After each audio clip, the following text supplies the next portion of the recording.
Lynn. So I think she was planning to join remote, but I think, Patty's just. oh, okay, there we go.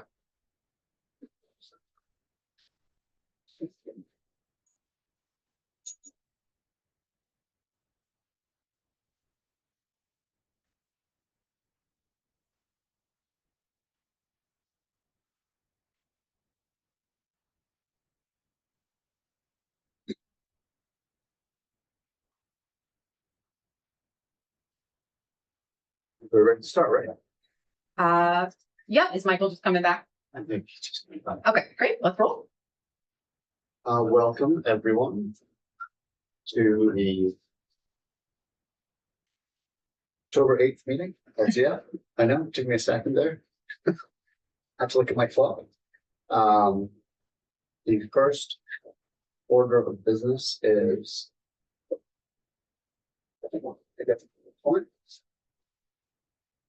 That should be a minute Minutes first? in there. Yes, approval minutes. Thank you so much. The approval minutes from September 3rd. Does anyone have any comments or concerns about the minutes from September 3rd? No. No?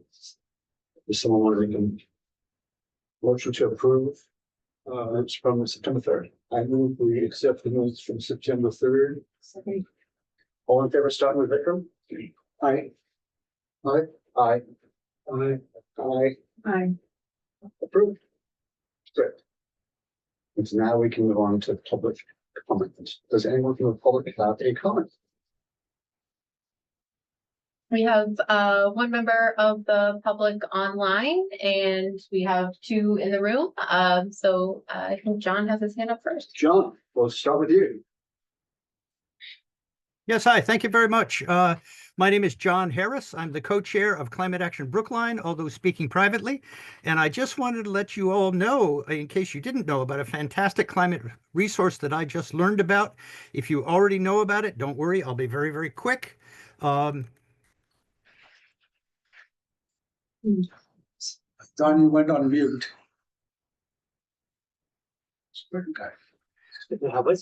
All that for nothing. Got to get started all over again. Can we turn up the volume? Can you hear me? Yep. Okay. My name is John Harris. I'm the co-chair of Climate Action Brookline, although I'm speaking privately. Just wanted to inform you about a fantastic climate resource that I just learned about it.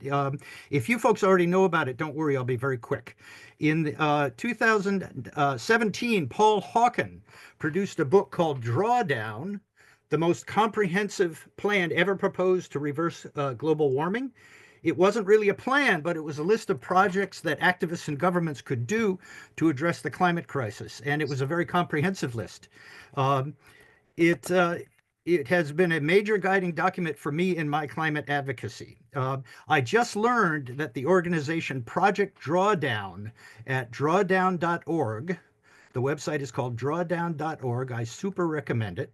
They've just launched what they call the Drawdown Explorer, which takes the project in the book and adds many more and includes relevant data regarding their climate and their effectiveness, etc. And the data is updated as often as they're possible. Again, the website is called drawdown.org.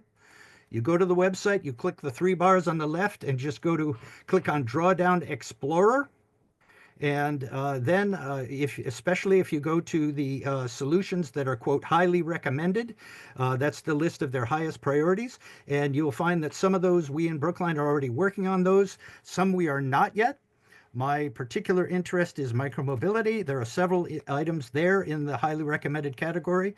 This gives everybody all kinds of fantastic ideas to kind of organize and prioritize our thinking about how to be most effective in our climate advocacy. Thank you very much. Thank you, John. Anyone else from the public who would like to make a comment? So as a member of the public, it's a request for help to ZIA. I've actually worked a little bit with Mothers Out Front on this topic. So this is about residential solar. As you may all know, the investment tax credits are going away by the end of the year, but they are staying alive for leased systems. So systems that are not owned by the homeowner, but rather leased by homeowners. Unfortunately, it's a extremely bad product, in my personal opinion. So what I'm looking to do is a analysis of the contracts, the economics of leasing versus ownership, even post investment tax credit. And also reviewing the contract terms, which can be pretty onerous. And the contract terms are evolving as we are moving forward. So what I would like to do a factual analysis of leasing versus ownership and share as broadly as possible. So I want to do it on a national scale, but starting, of course, in our home state of Massachusetts. So Mothers Out Front in their latest newsletter shared this request for, hey, if you have proposals or if you know anybody who has either signed up for a lease or a PPA or have gotten proposals or have access to contracts from the leading companies, if they could share it with me. We'll keep all the information confidential, personal information. The only thing we will use is the economic terms of the contracts. So I think that will at least provide some kind of call it transparency into the economic and other benefits of ownership versus leasing and PPAs. Thank you for doing that. That's really useful. Thank you. So anything that could check. That's the, Do you have something you want us to send out to networks or groups or? yeah, I could share what to share with the That'd be great. absolutely. And John, I'll contact you and maybe see if we can work with Climate Action Group. Thank you.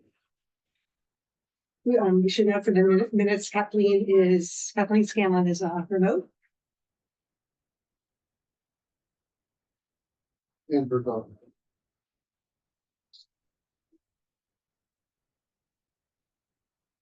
Okay, no other public comment. We're gonna move on to discussion of November meeting dates. So I just wanted to throw this on here because we have November's a little bit funny. We have right now our scheduled ZIAB meetings are for November 5th, and then November 19th. November 19th is town meeting. It's the second night, so I'm pretty confident they will still be rolling. And then the 26th, which would be the following Thursday, we don't currently have the following Wednesday, we don't currently have a meeting, but that is the day before Thanksgiving. So I think the question that I have is ZIAB still meeting on the 5th and the 19th? If you're meeting on the 19th, are you adjusting your meeting time to accommodate for a town meeting, or are you just meeting once that month?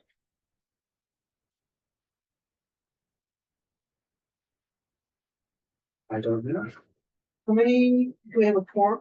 What are the quorum related numbers? Well, how or many we have? numbers? Four town meeting members, right? So that's fine. Yeah, you have, Kathleen, Bill, Patty, and Warren. So then we would not have a forum. In the past, we've ended by 6:30. Just. Yeah, we did it earlier. We started a little We earlier. started earlier too. Yeah. Is there also an impact on staff? I mean, I go to it all. So if the town meeting members can get there, I can get there. So yes, if we do the 19th, that's fine. But yeah, I think we would need to move the meeting earlier so there's time for folks to get to town meeting. I would be inclined to move it earlier if other people are okay with that. I will just say that it's likelihood that the select board will so schedules meetings before town meeting, so you should meet, but I will hopefully not. Okay. So how did people, Patty, how do you feel about moving earlier? I look at the calendar and I see no reason why. It's fine. We as early as better is fine for me. Yeah, I guess I'd like to be done by 6, probably. Okay, so if we move it till 4 to 5:30 or 4 to 5:30/6, does that sound roughly right for people? So start time 4. We're gonna shoot. Yeah. Okay. Great, thank you. So Rebecca will send out a new thing for that. Yep, we'll send out a new calendar invite for the 19th for 4 o'clock. And the 5th will still remain at its scheduled time of 5 o'clock. Thank you. Great. Okay. Next item on the agenda is discuss potential Bordeaux data gathering and associated work. I think that we sent out some documentation on this, which is a FAQ and a survey. And that's helpful information, but I think what was missing was some background information. So I would like to kind of just go over some background information and hand it over to Alan. So the genesis, and we've talked about this before, for the Bordeaux survey and FAQ is that at some point we want to have some Bordeaux-like birdie, maybe, bylaw, warrant article at town meeting. We don't know what that looks like right now. We don't know what the approach is. We have several different options that we can go with. It is likely that this is something that we would have to do through staff. I'm going to meet with Alexandra and Erin and Chaz before the next meeting to discuss that. So that's going to go through the select board. And one of the routes we could take, and this is where the FAQ and survey come into it, is we could do outreach to our community to find out, to educate them on the one hand, which is the purpose of the FAQ, and to gather information from them about how they see Bordeaux, basically how they respond to different flavors of Bordeaux legislation. So that is an approach we could take. It is not necessarily the right approach. I've had feedback that we should, in fact, from multiple people, that we should not send out an FAQ or a survey, because that's not the way things are done. And so I've had that's a viewpoint, and that this should be more of a kind of, we should be meeting with people privately. We should be having kind of more of a political process than an open process. I'm very inclined, given my background, to have an open process where we try and do outreach, we try and do marketing, we try and get people involved. That is my inclination, because I come from that kind of background. I'm not familiar with town government. I don't pretend to be familiar with how things work here, right? So that's kind of, I guess, how we got to this point. So before we kind of go into this, note that the survey and FAQ would be a mechanism to get feedback. We could do other things. We could have public meetings. We should have public meetings. We should invite. We should, use the commercial working group as necessary if we want to get feedback. We want to do specific outreach to specific individuals. So this is not that we only do this information to get feedback. It is a mechanism. I would consider it additive to things that we have done in the past. A concern I have about what we've done in the past, which is the public meeting forum, is the same 20 people show up every time.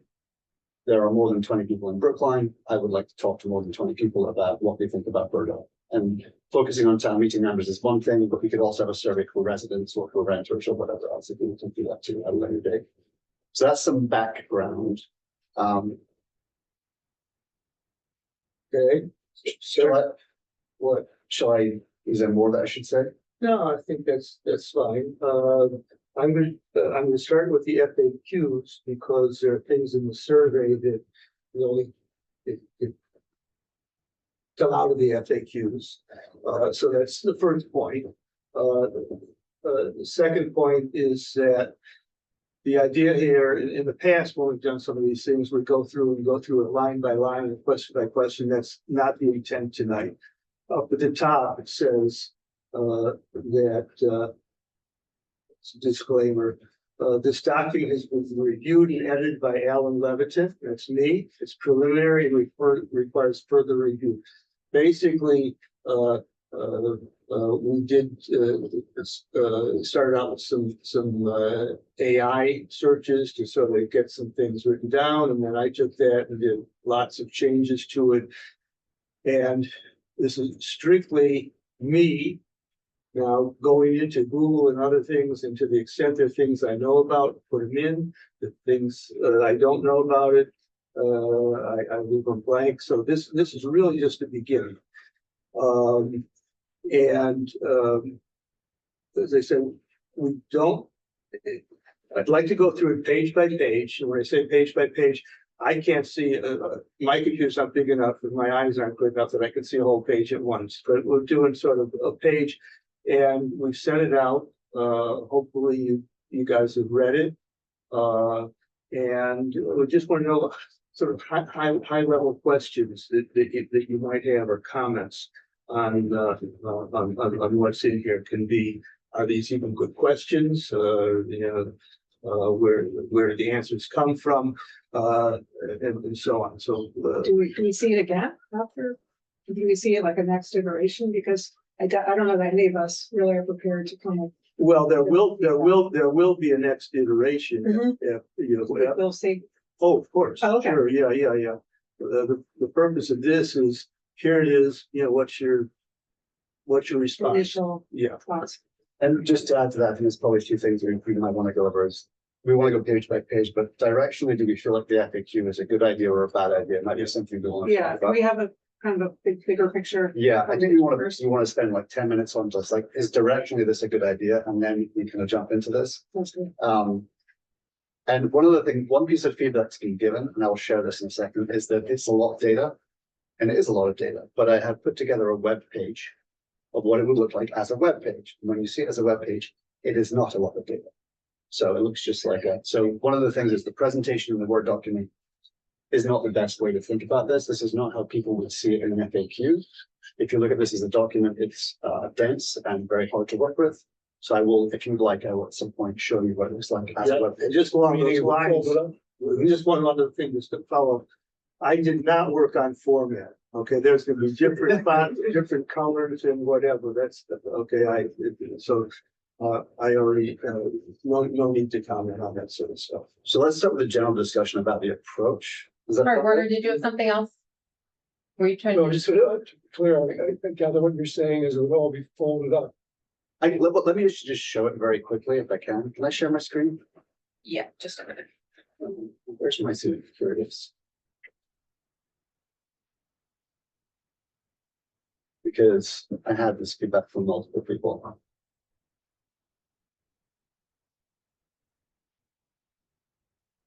Nice format. So, is this sharing? Here's thinking about it. So this is like a traditional kind of FAQ approach where you have things broken down by category, and it's very ugly. It's generated by Claude in like 5 minutes. But the idea being that you wouldn't have it in a Word document format. It'd be much more straightforward. You'd have like foundation, and this is how the categories are split up, by the way. Foundational questions, net zero timeline, financial, economic, policy implementation, et cetera, et cetera. And I think these are the 8 categories we have. But when you look at it, you go into it and it asks these questions. Ideally, it would be searchable too, but I didn't bother with that as a function here. Can you And- pass on an answer? Yeah, thank you. You click on answer and it opens up. And this is typically how FAQs are and should be presented. This is kind of a really typical format. So the Word document makes it feel like it's a ton of information that you're presenting all at once. It's really not the way that FAQs are used on the web. This is typically how they're used. So just want to do that very quickly. I don't want to spend a huge amount of time on this because this is not a final format and the FAQ is not a final FAQ, but just to kind of talk about that concern. And the target audience for this FAQ is, I think, back to that question. TMS. Well, okay. But within that target audience, and we heard from in our last meeting, there are skeptics. They're probably neutral, want to learn more. And then there are, well, I'm already there, right? There's different subsets. And I think one of the bigger picture questions we really need to address is how to get the right information at the right moment into particularly the skeptics camp. And because they may not even feel like taking that step, or if they do, how to pull them in a way that will meet their concerns. So so I think, TMMs is one answer, but within that 163 group of people, I think we really need to be targeting some of the messaging. So do you mean we should have more outreach options than just a survey? I'm not yet bringing up a solution. I see. Okay. I'm raising a thought that when we talk about target audience and who is this really all about and who is it for, we should. Okay, that sounds good. The reason that I raised that question of target audience is because I was thinking about people with a range of understanding of even what these words mean, like net zero, and obviously for And so, when I saw the first question is net zero necessary? The first question I had is. What is net zero? What is net zero? Well, I actually, first of all, just a little of my own background, and I didn't do a lot of this type of editing in this so far, but I used to design and build chemical plants and work with operators and write operating instructions. So, I sort of a little bit about how to present stuff. What I did here, in fact, the first question, because I knew the net zero when Werner and I worked on this many years ago in Kathleen for the schools. Okay, question came up, what was net zero? So I actually put in a definition of net zero. It's a definition of net zero from the Commonwealth of Massachusetts in the relevant law.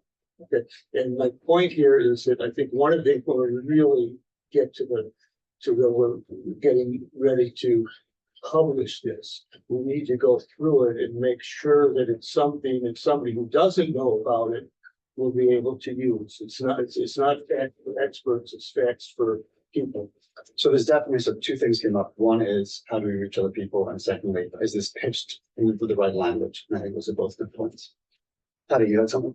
I have a few things. I think some of it is part of the later discussion we're having on the goals. But just to preview that, I guess I wouldn't characterize my initial reaction as that's how we've always done it, but just my experience with these bodies and with town government is that people focus when they need to focus.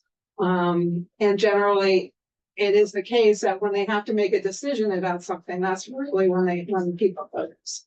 And so I was thinking about that in terms of strategy here, and we do need to do public education for sure. We do need to have a community conversation for sure. To the extent that can be a media, subject of media conversation, great. And town meeting, Facebook page, just there are all these communication avenues out there. And so to me, it seems to make more sense. We have right now a target of 2040. We're going to talk about this later in the meeting. We had a 2050 goal as of 2018. We had a 2040 goal as of 2022, which was really it was a resolution of aspiration. We'll talk more about it, but there wasn't meat on the bone. People didn't understand costs, personal costs, household costs, town costs. That wasn't part of the discussion. I watched the debate at town meeting. I gave you the combined reports. It just wasn't discussed. We had the experience of 2021 where some warrant articles were put out by Zia that actually cost people money, and it was not necessarily what you might characterize as a lot of money. And now we're talking about tens of thousands, hundreds of thousands of dollars, potentially, depending on the property, the size, the age, a bunch of factors.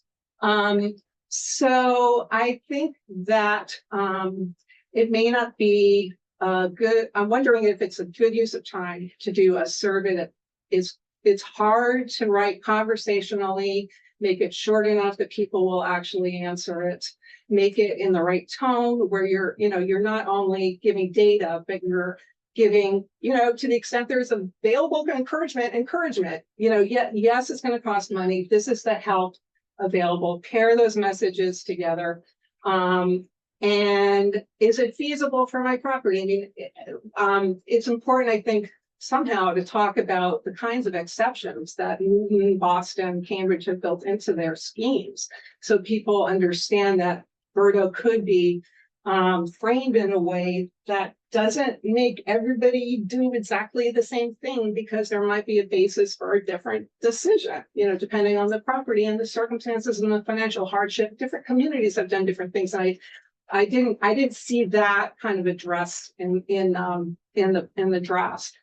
So I was thinking that what if, if we're going to consider changing the vote, if this is something that it's, be a select board decision, I think, it's their target. Do they want to hear from town meeting? Should there be a resolution filed at town meeting by the select board, that proposes a new date, if that's what they choose to do? And maybe kind of has some whereas clauses, that says what is actually entailed by individual town residents to achieve, the goal, because it is, we're all participants here. We all have things we need to do. And then, an explanation with data to kind of use that as a vehicle to introduce the discussion in lieu of a survey, which, we can do a survey. I think it's going to be it could be some work to kind of get into the right tone, the right questions. We'll talk more about that in detail. But just have that vetting process. It could be a resolution where, we say, we're going to test this. We're going to propose a 2050 goal. How does town meeting feel? We're going to explain, it could be 4 resolutions with the four different Berto scenarios to give people a sense. And all of this will be information and a basis for discussion. The advisory committee would look at it super closely. Select board probably would too. And maybe EDAB, different boards and commissions. And then I think that might be a better vehicle to kind of perhaps generate a discussion and educate public education. The commercial working group had talked about some focus groups and so forth. It is hard. The town has done this quite a few times. It's hard to get good participation in that and get the kind of public input. So those are kind of my bigger picture, I guess, questions. Okay. One thing that struck me is you were going through that, Patty. Basic question, what's the purpose of the FAQs? I would argue that the first audience for the FAQs is ZM. Because if ZM or whatever subcommittee or whatever group is going to be pressing this stuff, because I think, we all have different levels of knowledge. We need to educate ourselves, and by looking at it and raising questions, we learn things and we change what's in there. So I think whether we do something for town meeting or not, we need to organize the information.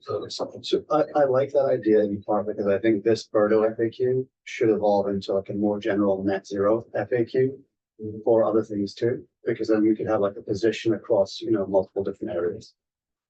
Vikram, you have a background in running a company that does a lot of outreach and marketing and stuff such like. What do you think about this idea? I actually think most of the battle in these kind of situations is education and awareness. Right? I was talking to one of the town meeting members in my precinct, and I was talking about Berto. What the hell is Berto? Right? To your point, what is net zero?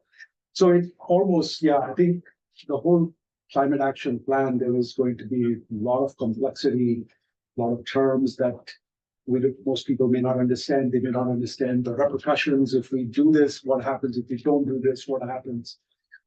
It almost, I was thinking, it almost needs, we did some surveys. I think we got some people during the park development process, but only limited few people showed up. How do we now educate people on these topics and generate a discussion? It is actually a good time, given that what's happening at the federal level.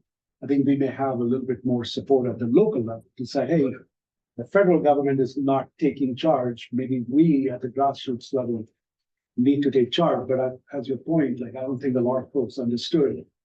What does it mean to commit to net zero? Is it just as easy as, yes, we have written into law, so it's going to happen? Or some complex, difficult things will have to be done to achieve that? I think as CARP is getting ready, it might be part of the CARP rollout. Could be a great way to engage the community in a discussion to say, actually, this is a longer discussion. I think I may be meandering into another discussion that may be happening later. Yeah. But there's an existential question, which is who are we as ZM, and what are we talked about advocacy, and we talked about advisory, but there's this educational component, which is a really large part, which maybe more maybe it's a large part of what you do. Anyway, Warner. So I think adding what you said about how certainly people in town meeting, other parts of government, so much going on, don't pay attention until there's some kind of deadline. And that does say to me that getting something in front of town meeting inside. Obviously, we get some other public outreach as well, certainly to like the business community, building owners is actually a lot smaller group of people that are directly affected. But it's, you gotta do something, but it's gonna be hard. And since this ultimately, as we acknowledge somewhere in the queue here, it has to be, people are not gonna do this voluntarily. What happened is figuring out how to set up a system that has sticks and the carrots we can think of adding to it. This part of it, the money comes in, that allows you to create carrots.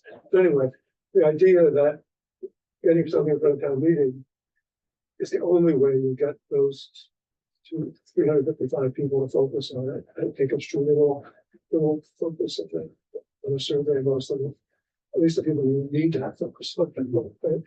And so earlier today, I was just looking through some of my old files basically, and I realized that a few years ago, Jesse Gray, Kathleen, and I were talking about it before that fiasco, the half a dozen things that were viewed as punitive. We were thinking about something much simpler, which is updating the building commission bylaw.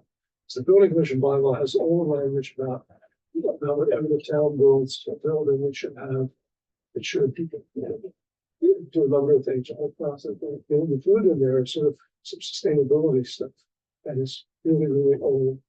And we look at the possibility of adding into that life cycle cost analysis, social cost of carbon. But I guess what got me to look at this actually was seeing the Mothers Out Front letter that came through. That I had used the word social cost of carbon for the last couple of years. That's something on the screen so much.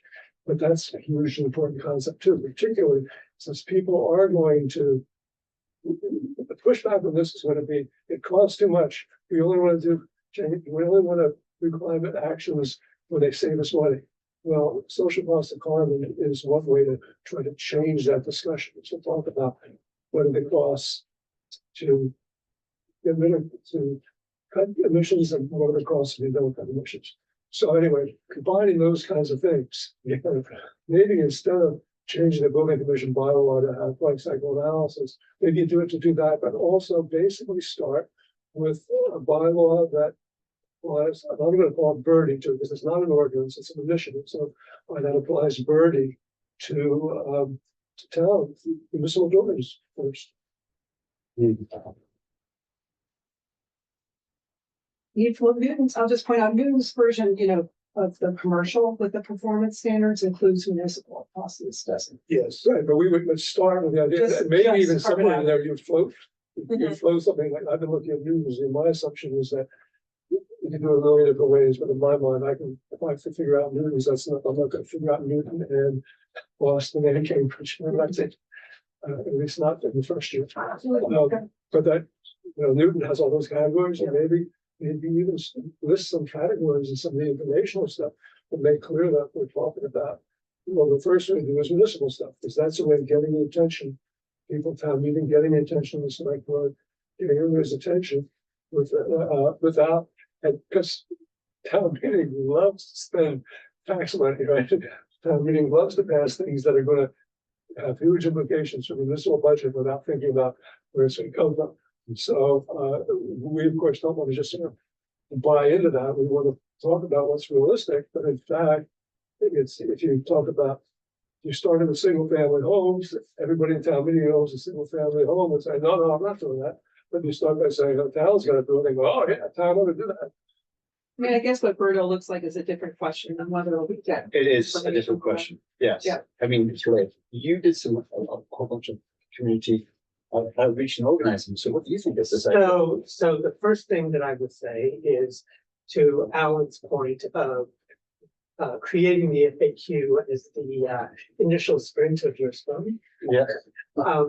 Is an excellent idea, because it will do, I believe it will do exactly what you think, what you described. I have, gone through this process in a couple of places. The MBTA Communications Act was one where we put together an FAQ. And that process of, asking the questions, getting answers, validating the answers, either with town staff or with town experts, was a way of both building your internal knowledge, building your story, what the story is you're going to tell through the FAQ, and also building support, because people who see their contributions incorporated either as questions or as answers to questions, get a stake in the body of information, which is helpful. Grateful. The second point that I wanted to make was, there is also the CART that is going on, as we're all aware. So when, for example, Patty, you described all the possible things that could go in front of town meeting as resolutions for support, the select board has as one of its fiscal year 27 goals to fund and implement a number of plans, including the CART. So it would be an interesting question if something like that came in front of the select board, as to why these things as opposed to these other things in the. So what I could. Why either Birdo or the 4 options of Birdo as opposed to, Okay. or as opposed to, or instead of, whatever the other 16 or 17 actions are in the cart, because, and you could also just ask for the town meeting to encourage the select board to utilize the cart in order to reach a specific goal, whether it's net zero 2040 or net zero 2050 or something. Those are my first two. Okay, that's good. So just to recap, education good, outreach may be good. Very good, and there are various ways of doing it. We can develop a multi-channel, multi-platform strategy to reach people where they want to be met. We can talk about it. Yeah, and then outreach good, but maybe some more directed outreach. Like there are other ways we should be reaching out to people, which is actually not dissimilar from what you just said, I think. Education good. And we have to think about the select board and how things are prioritized. Developing your own internal body of knowledge. Yeah. Good. Yeah. Thinking about this in the context of the CART, which is also going to have its own education and outreach component, also good. Okay. You maybe start with the town, but be more positive. I think FAQ is exactly the place to start. And once I've seen what you put up on the screen there, where it's not just a small thing, it can be. It does. It really makes a difference, doesn't it? Yeah. But since we're not talking about exactly what we said we were talking about, but now acknowledging that Werner just brought up an interesting point, can I follow up on one thing he said here? Sure. Okay. This is about start with town buildings. Okay. Something like that I think makes sense. The other thing I think we have that we can build on in various ways is the fact that anybody in Brookline who has a building 20,000 square feet or larger has already started in this process, whether they know it or not, through Massachusetts large building, whatever. Okay. And I won't go through all the flaws I've already discovered through my personal involvement with that. But I think right now, the way it's set up is people who own these properties, most of them know about it. They've gotten some communication, some things that have happened. Other people in town don't. The state is going to publish some results in October. I would think that beyond the state publishing the results on some obscure website, that we should publicize the data in a form that we think is useful for promoting Birdo, for promoting this sort of stuff, and do that is one of our first steps as well. I am wondering about a sequencing question here, because with CART coming out in spring. And I think you might have mentioned earlier that a lot of what we're talking about, like a rollout and a set of FAQs around the CART and a set of goals and communication channels and all that around the CART broadly and what it means going forward. Would a Birdo specific outreach be strengthened by the fact that it's part of the overall CART release? In other words, we would be saying, we as a town committed to doing this thing, we did this thing, we spent the money, here are the results. And one of the very important outcomes of this is Birdo, and so here's the Birdo stream from that.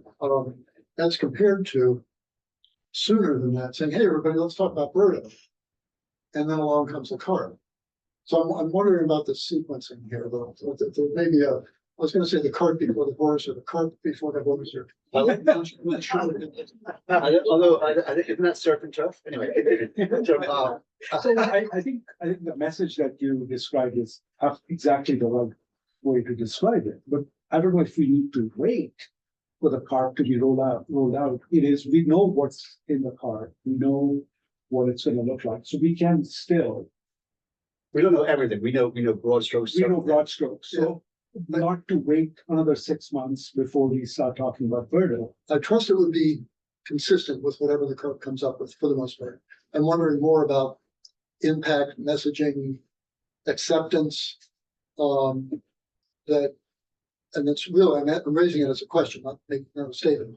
Is it more effective if we say, as a town, we have committed to the CART, CART's a big thing, here's the various pieces, and now here's Birdo, which is part of the CART. So it would definitely be more effective, is the short version of the answer. It's clearly much better strategically to have the CART come out and for us to then go forward with that. There's a question of timing. So if we wanted to do that, we would be pushing off this decision for another. I've been on CFNAP for 3 years, and we have not done a lot.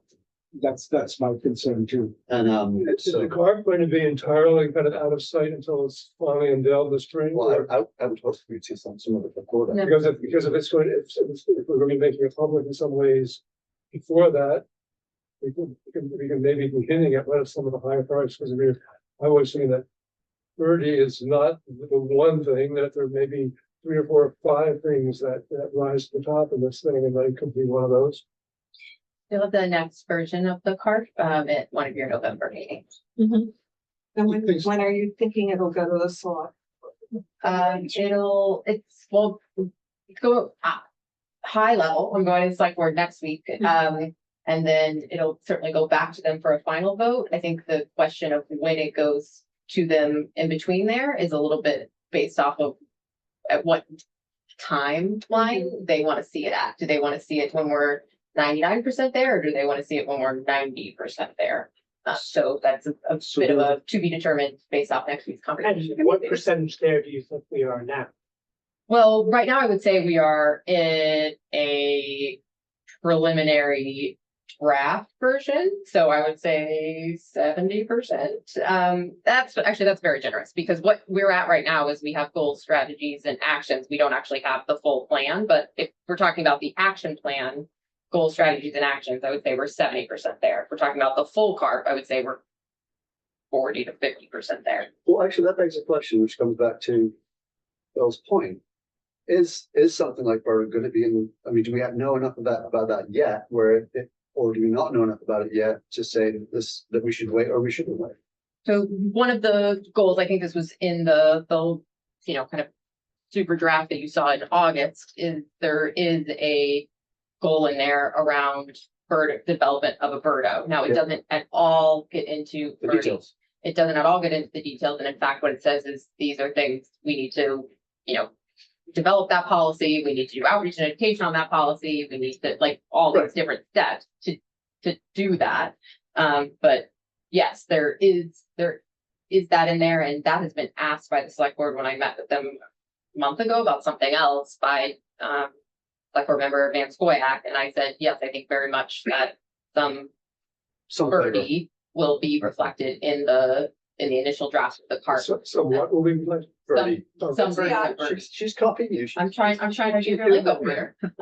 Will be used in the CARP, so they have the slightest indication of that. So then to answer your question, and with sense of urgency, it might make sense for us. I think it does make sense. I think it makes sense for us to do something now. If we know that something's going to be in there, education and outreach, at least at this point, is certainly appropriate. No one's like trying to get this stamped tomorrow, right? What we're doing right now is, whether it's an FAQ and a survey, or whether it's public meetings to discuss this, or whether it's outreach to parts of the community, this is all helpful things for us to do if we know that something like the carpet, like Birdie is coming. That's a question. Are we talking now? Have we transitioned to only talking about doing an FAQ and not doing the questionnaire? Because No, I think we're talking about, question is both. we're still talking about both. I think that they serve, to imagine the FAQ as just being for the survey is a mistake. It was never intended just for the survey. The FAQ is meant to be an educational tool that we'd use for the survey, and then we'd expand over time to include something about transportation, something about municipal solar or residential solar, or whatever else happens to be. That would be a helpful thing for us to put together. What have people said what their views are aside from the FAQ on doing the questionnaire The survey. now-ish, the survey? And I don't know if we've heard from Kathleen. I don't even know if she's got her hand up. I was thinking about this. I don't know if I can see her. I can see her. She doesn't have her hand up. She's unmuting. I'm here. I don't have my hand up. Hi, Kathleen. Disappeared from our screen. Do you have something to say? You don't have to. No. Is the goal to get feedback first from various people before putting something on the spring warrant? So I guess there are two strategies. Strategy A would be, let's do outreach, let's get feedback. Survey is one mechanism. We'd also do other things. We'd use that to give informed advice to the select board so that we could come up with a CARP or multiple CARP variants that we know have input from the public. The second option would be, we don't do that. We put something together and we take it to town meeting. I prefer the former because that's kind of my background, but we could do the latter. So that's the kind of question I think that is out there. It's like, can we try and gather information first using the survey, which is one option of one way of doing it, or do we do something else? Can I suggest a third path, which is just working on a public information piece, and I think at least just work on it. Whether we release it now or not is another. How would that get us feedback from the public? It wouldn't. You would. I had a counter suggestion about filing a warrant article to get people to. If you want town meeting feedback, that would be the way to do it. I don't think a questionnaire would get many responses. I just don't, especially long one. Do you have an opinion on that? But I don't think town meeting. If you were to get, it's long. I mean, it's fairly long. It's a lot of terminology. It's hard to make it. Yeah. Newton did a rendition that's more conversational. But what do you think? I mean, for the 255 people, if you got 25 responses, I would be impressed. Yeah. And those would be additive. Those would be responses we would not get from people because they won't drop public meeting. And quite probably at least half of those responses are from people who are sort of committed to the space. Most of the responses would be few of the responses would be from people who are sort of general, not deeply into this. So in other words, the way you survey town meeting is they have a warrant article, we have to talk about it. Right, and then they vote. Yeah. It's not Which you could do for a people don't vote. Right. So What Kathleen are the does- other town meeting people? What do you think, Bill? About That's the- their town meeting members? Kathleen? Yeah. So, the way to get town meetings' attention on it, I think we've talked about this, is to put forth a warrant article as an education piece, and then it kind of gets modified through the process. But I don't know when the warrant opens and closes next spring. Patty? Early February. February. So, Yeah. right. So looking now that, town meeting is ramping up, there's really no opportunity left in this fall to reach out to boards and commissions to get their attention on this because it's going to get very busy. And then that essentially gives you January to collect feedback and then February to put something forward. It's not a lot of time.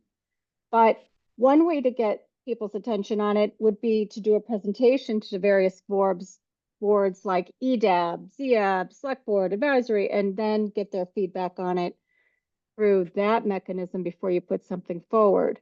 But I just don't know if you can get on those agendas. But that, you know, and coupled with like a Brookline News article would get people starting to talk about it. And the FAQ could be for that purpose, to make the rounds. Yeah. And FAQ by itself does not get us feedback. It just educates. Well, no, because it would be discussed at the meetings. Right. Well, Not at town meeting, you need a warrant article for your town meeting. yeah, I guess the question is, if it's discussed amongst people, that is great. And certainly that's an education component, but it does not give ZIAP any feedback. From town meeting. Yeah. Right. Well, what kind of feedback do you think? I mean, what's the ZIAB, in order to get useful feedback, would have to frame the question that they're trying to get feedback on. We have. And what's the question? Essentially, there are, in this version of the survey, there are 4 different flavors of birdie, if you like. And it basically said, kind of gives an outline of, you know, gives some background information and basically asks a series of questions, says, would you effectively support version 1, version 2, version 3, or version 4? Or do you think they're all garbage? And what other feedback do you want to give us on this process? It's kind of typical survey. But it's very focused on like the levels of birdie. It is, yeah. It's basically saying no. And the 4 that we've got, I think, are commercial only, commercial plus large buildings, everyone, and then this weird hybrid thing that ChatGPT came up with. That, you know, so, but they wouldn't have to be the 4. We could have 5. We could have like, you know. Actually, I can't remember the details of it. I made a minor modification. There's only 3. There's only 3. Okay. 4, but minor modification. Because there's only 3. It, So, it could be whatever we want it to be after some editing. Right, I'm just, the reason I'm asking is because I think the odds of you getting useful data that you would, that you could incorporate into your decision of what you put forward to town meeting before you put it forward to town meeting is relatively slim. So what he's suggesting is that we do is get some sense of how much people are going to hate us. yeah. So I think So that if it gets some positive thing, well, then you put forward number 2, and if everyone said I hate it, you would do number 1. so. The challenge I have, and I think actually Vikram referred to this before. So the kind of multi-channel kind of outreach perspective. So let's say we do a public meeting and get 20 people who come to office. We've heard from 20 people. Let's say we send out a survey to town meeting and we get 25 people get back. We have just doubled the amount of feedback Maybe. that we get, right? If we get 25 people back. It's If not we the do, people. Yeah, if we do, people. if they're not saying, well, I don't think we've had any town meeting members apart from us. Maybe we've had a couple, but so the question is, we actually have very little feedback right now. Anything that we get, any incremental amount of feedback we get is good. Now, it might still be a bad idea to do it, and I'll accept that thesis. But I think that if you go forward and say, well, we're only going to get 10 or 25 people to give us feedback, I'm like, well, that's 25 more than we're getting right now. Here's what I think, though, if you could sit down over coffee for an hour with 10 people separately, you'd have much richer feedback. But why not do both? What? Why not do both? It's not an either or. This is not like we're either sitting down with 10 people, we're either meeting with commissions or doing a survey. That's not a big strategy. Can I say the concern? Yeah. So, it could be worse than not doing anything, because you aren't framing what relief an actual Bordeaux could offer to people in the form of exemptions, flexibility, extensions of time, all the mechanisms. So you're just asking people, you know, you're giving some figures for how much it can cost. It ranges, I can't remember, like at least 5 figures, low end of 5 figures to quite a lot more.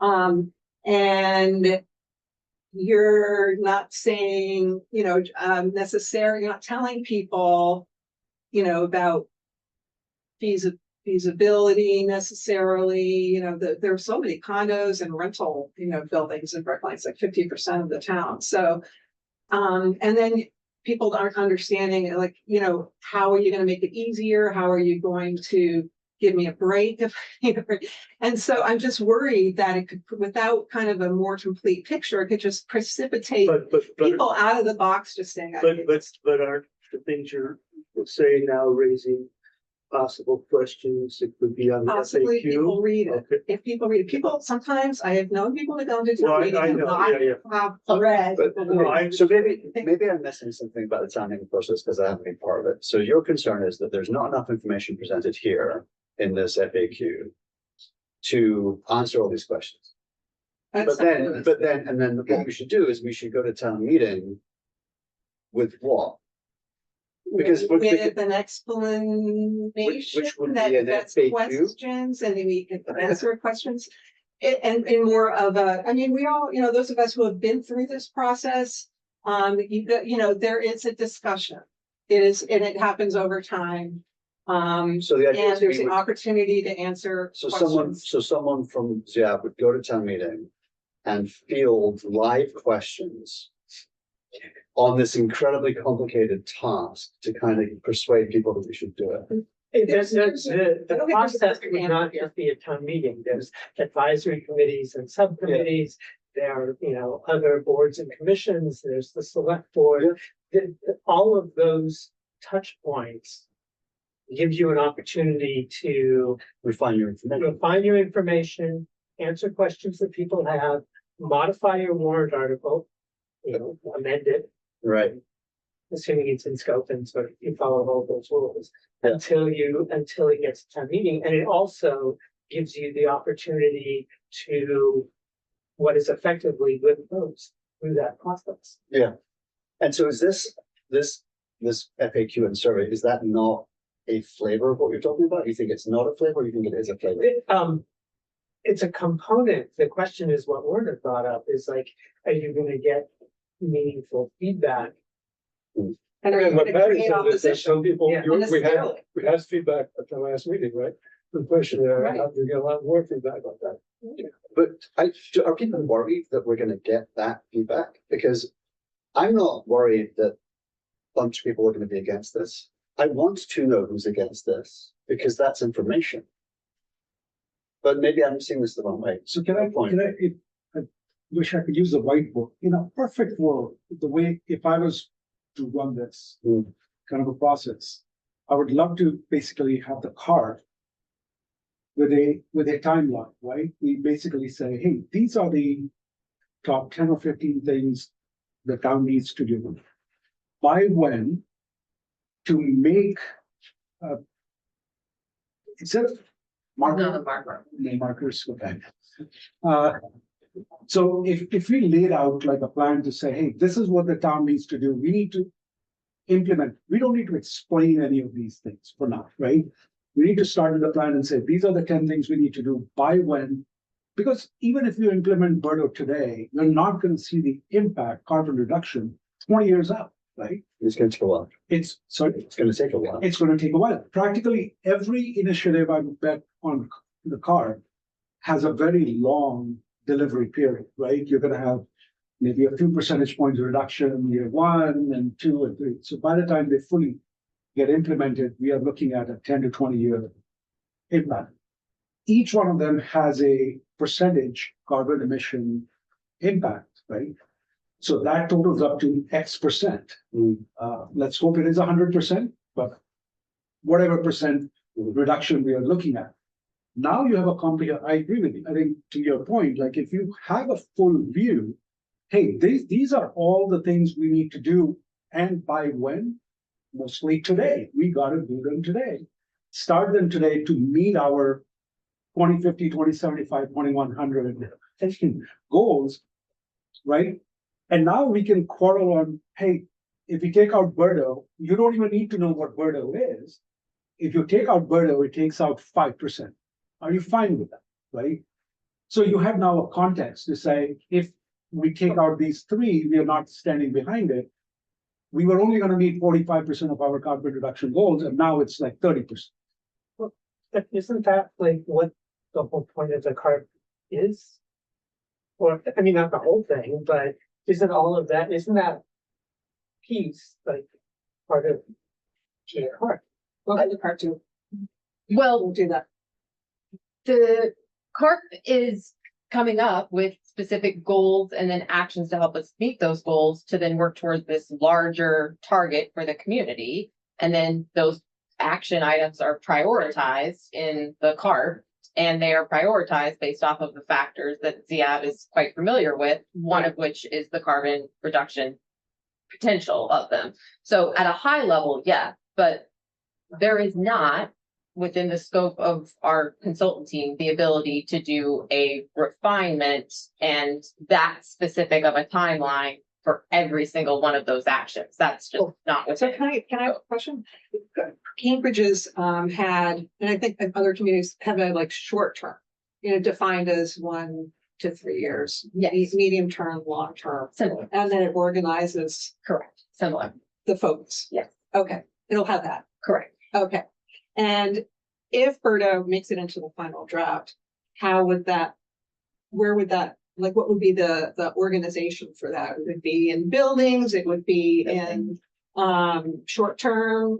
Buildings and energy and, Possibly yeah, I 1 don't, we to 3 haven't, years or we whatever. haven't prioritized yet, so I'm guessing here, but I think, the real question is how that shakes out in terms of the prioritization factors, namely how the weight of the cost, and by that I mean like the literal dollars for Verdo, to implement, how that breaks it up or down, Right.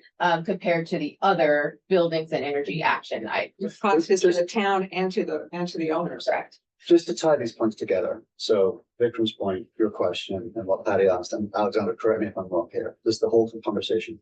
Let's just assume for the sake of argument that Berto is in the car, and it's priority one, yay!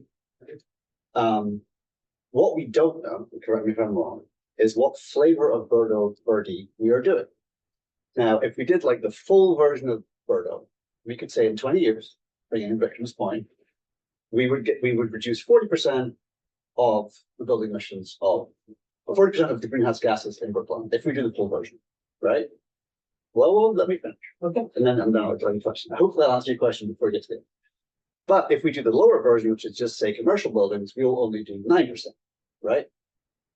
The CARP is not going to tell us when it's published whether we're doing 9% or 40% because we don't know yet.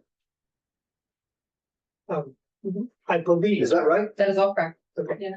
I believe that each one of those possibilities can be scaled according to the criteria that ZIAB has developed independently. And it is possible that any number from 0 to 3, 4, however many options there are, could be in the CARP as independent tracks. Oh, absolutely. That's Right? absolutely true. So the question of which flavor singular of bird we are doing might better be asked is which flavors of birdie or other things. You mean birdie eat? No. It's a plural, birdie. Sorry. Birdie. Birdie. By the way, that would call as long as we just change it so that we're not talking about ordinance because we look really dumb. I have 5 different acronyms. I shared them with Alexander. I'll share them with you later. But my point is, it's not,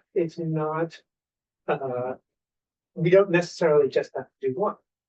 No, I completely agree. I'm just saying that we can't, I don't think we will know, when the CARP comes out, we will not be able to say definitively, we are doing this flavor of Berto now, and this one later, and this one later, and this one later, because we don't know if town meeting will approve that or whether we can move forward. We don't even have that information The yet. CARP isn't subject to town meeting approval. We can't do Berto without town meeting approval, can we? I mean, am I missing something here? I think you're saying two different things. He's saying CARP is not subject to town meeting Yes, that's approval. right. That is accurate. But but Nick is saying Birdie, whatever is implemented as a bylaw, would have to be It'd have to go be through town voted meeting. by to the vote. I mean, CARP has a set of objectives, many of which will require town meeting approval, some of which will require budgets that also require town meeting approval. There's lots of. So yes, that is all correct. Yeah. Okay. I'm just saying there's more latitude than choosing one of them. Okay, I think we want to put a pin in this discussion because we want to move on to Alexander, to the discussion of potential revised net zero and emissions goals that we've kind of gone over time. But what I'm taking away from this, and please correct me if I'm wrong, FAQ good across the board, educational is good. I actually heard, I think, a little bit from what Patty was saying about that we might want to expand it. We want to have more information in the FAQ rather than less. I mean, Oh, yeah, this is where we started. There's probably things in here that won't be in there. And there are things that are not in there that will be. In so we're gonna maybe continue some work on Yeah. the FAQ. The question of whether the survey should go out and the sort of communication strategy, I think we have differences of opinion on that, and we need to resolve that as we move forward. So, but we need to do it soon. So let's keep that conversation going. Yeah, a very quick point about outreach, that when we haven't done anything for the last number of years, it's a whole period when Brookline Tab had ceased to exist and there was nothing. And now there's a pretty good online newspaper. So we remember any time that do something, there's a possibility that didn't exist for a few years of getting information out with other through Brookline.news. And we also have Reddit, Facebook, Instagram, TikTok. Just joking, but partly not. If I could, just before we leave the topic, just a request to everybody on the committee. If you don't want to read it, don't read it, fine. But if you do want to read it, just any kind of comment, I mean, don't comment on the punctuation stuff. I know it's terrible, right? But what I'm really interested in is, do you think the right questions are there? Are we missing questions?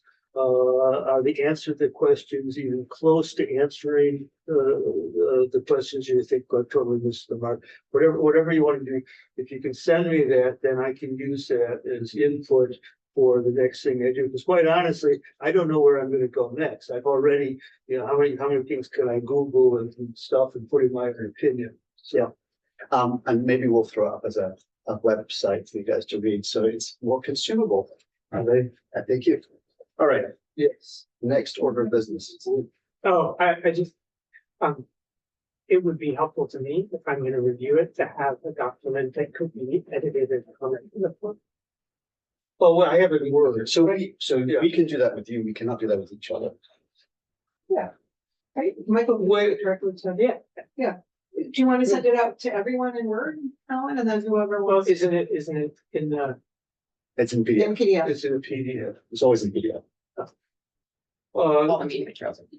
So I guess I was under the impression that if we, and I think when we send it out, whatever form, and I think I understand why you want it Word, that makes sense. If we send it out to the committee members and they look at it, that they could individually send me their comments. I can't share them, Yeah, I think that's fine. right? And You can't share then, them, we're not gonna, and then, until the next meeting. and I could take their information to try to do something different. with Well, so I it. think if we did that and people sent back their comments, those comments would have to be added to the meeting Materials. materials, right? So That's fine. so that we could make sure that everyone, so that ONL was. Yeah, we do that, and then if I take those comments and use them to come up with version two would be part of the meeting materials as well. Exactly. So I think that's a good process. It's kind of annoying for you, but yeah. Well, I don't know how else to do it. But then, yeah. Patty, you may know the details of this better than I do, but my understanding is that for all and all purposes, that kind of communication does constitute deliberation, whereas if a staff person was being the locus point, then it's different than a member of the committee. But where's the forum? Where's the forum? But I think there is an AG's opinion or something that I think what you're referring to, that strongly recommends you do through staff, but says it can be done through the chair or another person. We'll check it. I don't see where the forum is, you would need four people. It's the same problem as the problem of serial deliberation. Well, but there you have a forum, because you have one Right. person, a private, you talking about Right, Steve, right? but if like a quorum of people plus, if Alan plus enough people giving comments. And those comments all get aggregated in private or produce a version 2. But he's. Well, no, they wouldn't He's be, doing well, one what happened, they would, everybody was sending. Let me take this offline. Yeah. I'm gonna have all my facts straight. Okay. That sounds good. All right, let's move on to only 10 minutes late. Discussion of potential revised net zero emissions goal. All right, so good evening, Alexandra Vecchio, Director of Sustainability and Natural Resources. I shared this memo with you all that essentially outlines some things that have already been shared in the previous discussion this evening. So in May 2021, Brookline Town Meeting passed a resolution that had numerous clauses in there, but one of those stated that it be it further resolved that the town of Brookline create and adopt an aggressive and strategic climate crisis action plan, setting a new target for net zero carbon emissions with a goal of 2040, reduced from the existing target date of 2050, establishing a plan for carbon neutrality in the earliest economically and technically feasible timeline. That warrant article passed town meeting with overwhelming support, 228 yes, 1 no, 4 abstentions. So since that point, the state has come out with their clean energy and climate plan, which sets a net zero emissions by 2050 with these different intermediate targets, 50% by 2030, 75% by 2040, all relative to their 1990 baseline. Since the state established their plan, then the Massachusetts legislature has required that utility companies develop essentially their own roadmaps to modernize and upgrade the electric grid, basically saying if we're going to reach net zero, we need capacity in the grid to do that. So what is your plan for getting us there to align with the states? I did also in this process just look and see, well, other municipalities in the area, who else is targeting 2050 versus 2040. So there's many more than this, but just looked in the kind of immediate geographic area, both towns and cities have including Boston, Natick, Cambridge, Somerville, Arlington, have a target of net zero emissions by 2050. So all that in mind, the question is, the CARP is intended to be a 10-year plan with basically a 5-year check-in and reassessment of the goals as appropriate.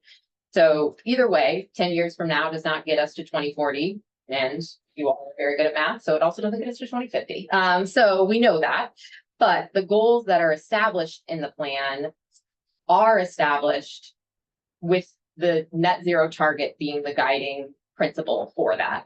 So it does have implications as we draft the CARP itself. So it shapes the numeric goals that we have in there, the implementation pathways, the timelines, the level of investment that's needed by the town, by community members, etc. So the question for ZIAB to consider is, obviously there is a lot of merit, and I do want to be very clear that I am not trying to negate the need to be aggressive in our climate actions at large, but it does raise the question of how do we balance our ambition with the feasibility, and what does that mean when we're developing a strategic plan like the CARP, where we are going to be reporting out and measuring our progress and being held accountable to that. So I would appreciate the input on this. And if the answer is that folks say for political, practical, climate, any other reason that 2040 is the target, that's fine. But I think when that goal was established, it was established prior to the state, to utilities, to other municipalities lining up with this 2050 mark, and without some of the data analysis that I've heard you all talk about in both the economic and climate impact of those goals. So the last thing that I'll just show is one of the graphs that you've seen, or graphics, I guess I should say, that you've seen before if you've been following the climate action plan, is this one that is maybe going to load on screen. Yes. Which is to say that this is how the plan is being developed. So you hear we talk about these terms a lot. So we have goals, strategies, and actions. Those goals are sector-specific emissions or targets. Then we have strategies that are high level steps to achieve those goals. And then we have action items, which are discrete activities that support that strategy. Pretty common for a strategic plan of any sort. All of those stem from that target. So the question this evening is, what is that target? Right now, that target as set by the town meeting resolution is net zero by 2040. The question is that the appropriate target given the information that we have at this point? And that does have practical implications on that next version of the card that you will see. I'll stop there. I'm gonna start with Kathleen because she's remote and she is the, do you have anything that you wanna talk about, Kathleen? Alexandra, I mean, what are the trade-offs? You know, I guess by realigning to be aligned with the state's goal, is that like a major advantage that this body could cite to simplify our own priorities? I kind of need to know more, like why wouldn't we do it? Or, you know, why, you know, I understand town meeting had passed that, but it was really more to declare it an emergency. So if we're not doing it to reduce the urgency, what's like the major benefit, and what's the major benefit to not doing it? Sure. I mean, I think the biggest, a couple things that come to mind. One is the cost implications to get to net zero are extensive, no matter what the target year is that we set. So it's with that extended time, there is a reduced amount of investment that's needed, and it is obviously diffused over a period of time. I think the other thing is where those dollars are coming from. And so the state and the utilities all having that goal of 2050 means that the dollars that they send down our way to hit those targets are aligned with their 2050 goal. So the grant dollars that we rely heavily on, any sort of incentive programs like Eversource's Make Ready program, all of those are working off of their timeline, not our timeline. So I think the alignment with them allows for us to not necessarily be more or less eligible for the dollars, but allows us to have more funds available to us to meet the designated goals that we've set out. I think the other piece is there are goals in the CARP, and feedback that we heard was, you know, we need to think about what role Brookline plays as a town in this larger state system, in this larger federal system, and what that means when it relates to the grid and grid capacity. So the other question or kind of consideration is, are we trying to influence anything that the grid is doing? So for example, neighborhood electrification, you know, moving off gas, and how does our interest in that goal align or not align with their targets as well? So I think the success rate of our plan is very much dependent on how we align with some of those other bigger picture goals, and then the dollars that we're able to see. And then, you know, I think the elephant in the room that we all know about is obviously the federal dollars are also impacted. And the federal administration that we have is, you know, taking up of our 5-year check-in. We've got 4 years with our current federal administration. So that is also a consideration, both in terms of the dollars and the resources that would be available. So I think those are the big points in terms of the question of, should we remain kind of this the outlier, if you will, with the net zero 2040 goal. Well, those to me seem super compelling. And I just want to ask Patty, if we were to revise the goal date, is there any action or report back to town meeting that needs to occur? You know, are we able to just change this on our own? Well, it's not us. It's a select board state. And it was a resolution at town meeting, right? Right. It wasn't binding. I watched the debate, and it really was, I agree with you. It was really about the emergency. It was about young people, high school, the high school students who were the Right. petitioners saying, this is going to affect our generation egregiously. Of course, we all agree with that and are sympathetic. So I think that the select, can I, Just to add to that, not Yeah. only were the people that put it forward sort of unknowns to the movement, as it were, but it's worth noting that the initial draft set it for 2030. Mhm. So there was really, I think, Right. I'm saying there was no Right. discussion of the goal. There was actually no the analysis. cost and, They set it yeah. for 2030, and then the advisory committee said, well, that's crazy. They went to 2040. Right, so, I think that it's a select board goal. I would imagine the select board would think about what kind of process it might want to undertake with town meeting, or not. I think that having a resolution of some kind on the floor of town meeting would be a mechanism to educate the community about what. In the spring. In the spring, about what this means for every home. In every car. I think to respond to your question, Mhm. and it's a question that the select board would have to wrestle with.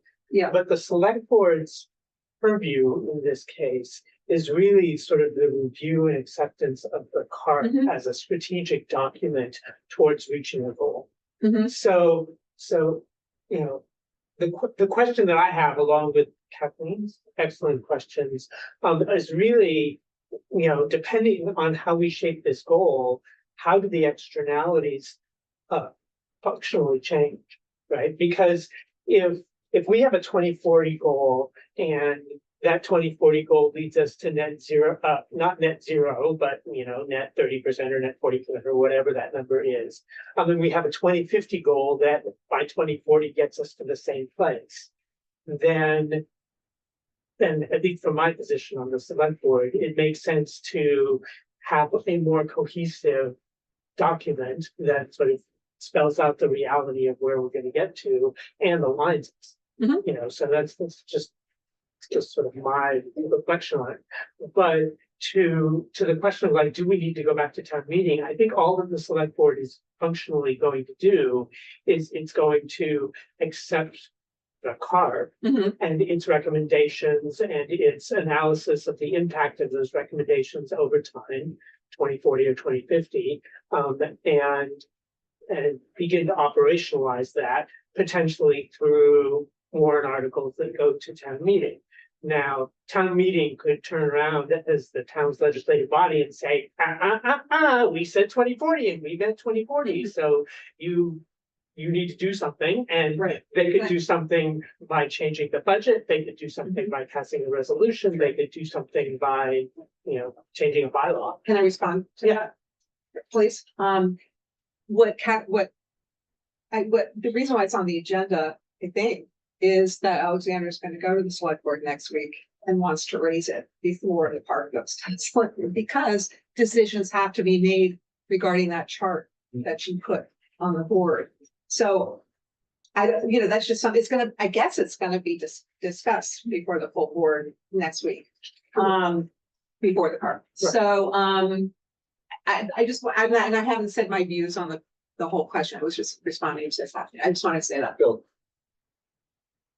The CART will far and away be the most thorough analysis of the feasibility of warrant article 37. 4 years later, we will finally have a document that really says how can this actually be done. Along with 4 years of ZF discussions and everything else, right? Will it? I mean, the CARP itself sounded fairly. Doesn't sound like it. yeah, I don't know. At a high level, the question. At a high level, yes, the question that the consultants are grappling with right now is what's the cost to hit net zero by 2040, with a lot of assumptions being made, and what's the cost at 2050? And therefore the feasibility, I think probably stems in part from cost, but also stems in part from behavior change. And so. Well, it stems from a lot of things, right? And I guess I just want to revisit the statement because I've just got some pushback, but isn't it the case that the CARB will be the most thorough analysis that will have been done on the feasibility of warrant article 37? I don't think there has That's the the- feasibility of. Political, because you can always just say it's gonna cost. Technical, well, but it's more than cost, right? Well, I don't think there was a. If I can thorough analysis of a warrant Well, article. right, so. Hence No, my I statement. think that's hence the statement. I And think that's that's my the point. statement. I thought it was, Yeah, safe. I thought it was a very safe statement to make. It was surprisingly not. And so, the thing that caught my attention from what you were proposing is the dependency on utilities. Now, utilities common across the Commonwealth have a mandate for 2050. They would be looking at Brookline saying, but 2040 and saying, yeah, okay, so, right, we're building the utilities.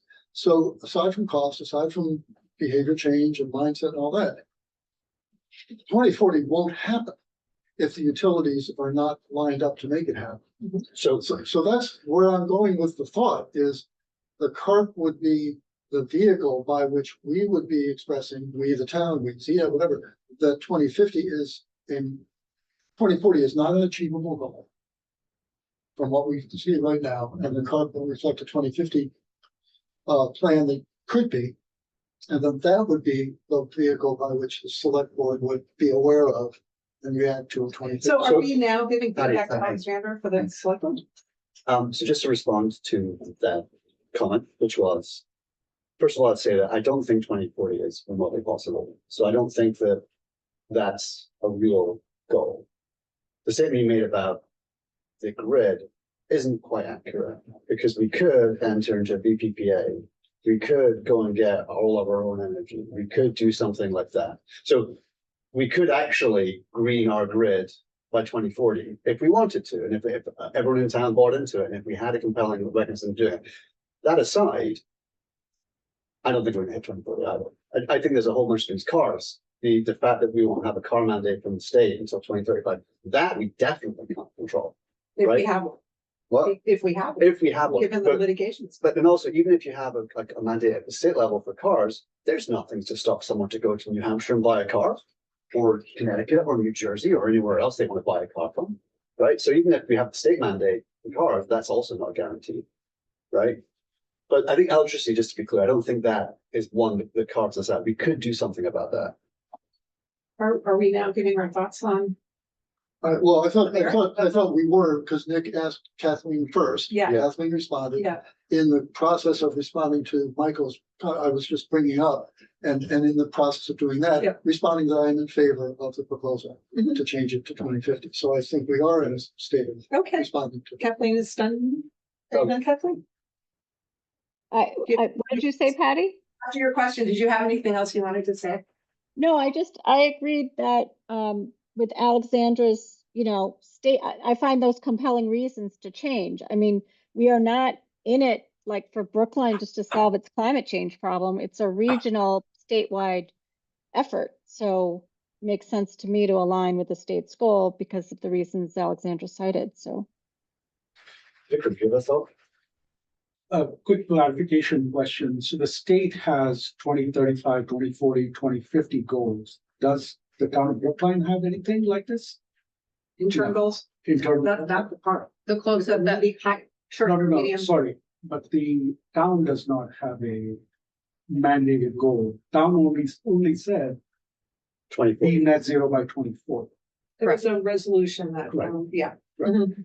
Okay, so I'm torn here. Like, I think I hear you, why you want to align with 2050. The challenge is since 2022, when the state passed this law, climate, we are now finding out the last 3 years, we have already exceeded 1.5C 10 years ahead of schedule, right? What was projected. So from one perspective, I think the need for urgency is now, and frankly speaking, I don't see any urgency anyway. I don't know how much time the select board or the town meeting members are discussing climate change. and climate mitigation is your discussion, like they didn't. Of course, we've been around for 2 years, or at least I've been approaching our 2-year anniversary and really don't see much moving ahead. Plus, we don't really have any interim goals, and changing from 2040 to 2050 to 2100, really, in my book, it doesn't really make a difference, right? My concern right now is I don't see us achieving even a 10% reduction by 2040, right? Let alone net zero. I'm very eager to see what CARB comes out and says, what is possible? I would want to put the plan that we were talking about, anything that we do today, it may take another 20 years to show us results. So a lot of actions have to be taken ASAP. Are we behind it? Are we not behind it? I don't really see anything happen. So to me, does it make a difference in my book whether you make it 2050 or 2100? I don't really care. I want to know what we need to do today to get to some changes by 2030, by 2035, by 2040. That would be more The concrete actions. concrete action. Concrete action. Yeah. So keep the urgency. Whatever we can do to keep the urgency and take action, not wait. That's why I think, waiting for even 6 months to talk about Verdo, I'm like, can we do something today? Yeah. Sorry, being a little bit more like, I want to see some action.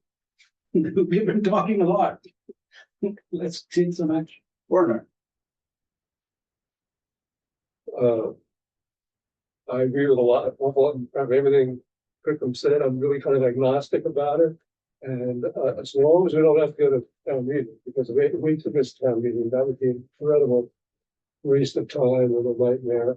But we don't. I believe it's part of CARB, and since I believe that, since Alexander said that, it's going to make CARB work better in a sense. She's the one that's deeply into that more than the rest of us. And I trust her to do that. And since I'm agnostic, I think we want to support her and change it. Oh, Yeah, first of all, Alexander, when you were going through it, you were talking about the cost to us and so on. And I think by that you meant the town and the citizens of the town, not you. One of the things that strikes me here is that somebody talked about the cost of 2040 with the consultants are spending time on what's the cost for 2040 versus 2050. So the difference in cost between 2040 and 2050 is a really, really, really, really big number, and a really, really, really, really, really, really big number that's going to shock everybody. No matter how we do it, it's an enormous amount of money. One of the things that strikes me, it was a couple of weeks ago, I think it was Mothers Out Front, they were talking about some new legislation on repairing gas pipes rather than replacing them, and the huge amount of money that would save.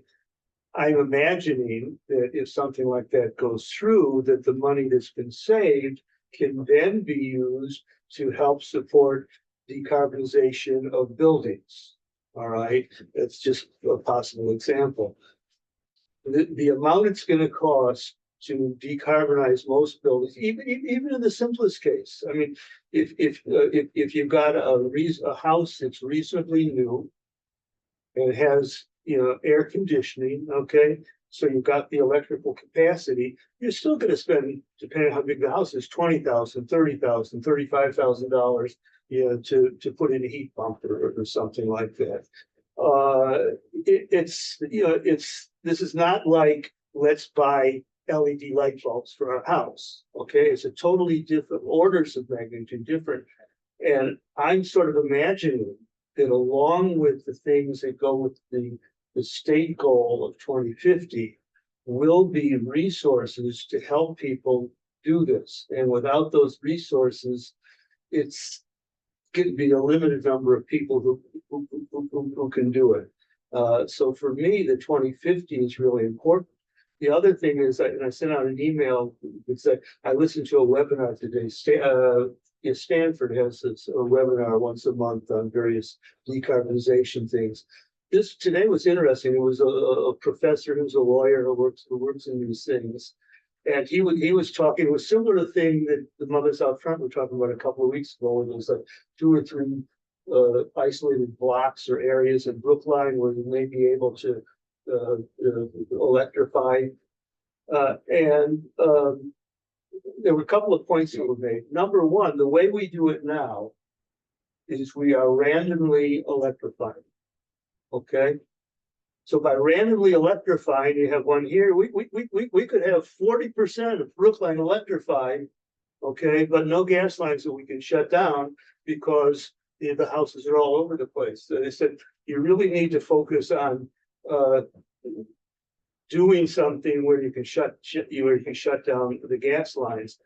And the other thing he said was that in his experience in California, he said, the utility companies love pilots because pilots are small and it takes 5 or 10 years to finish them and get the information. So that's another 5 or 10 years that they're operating and making their money and so on.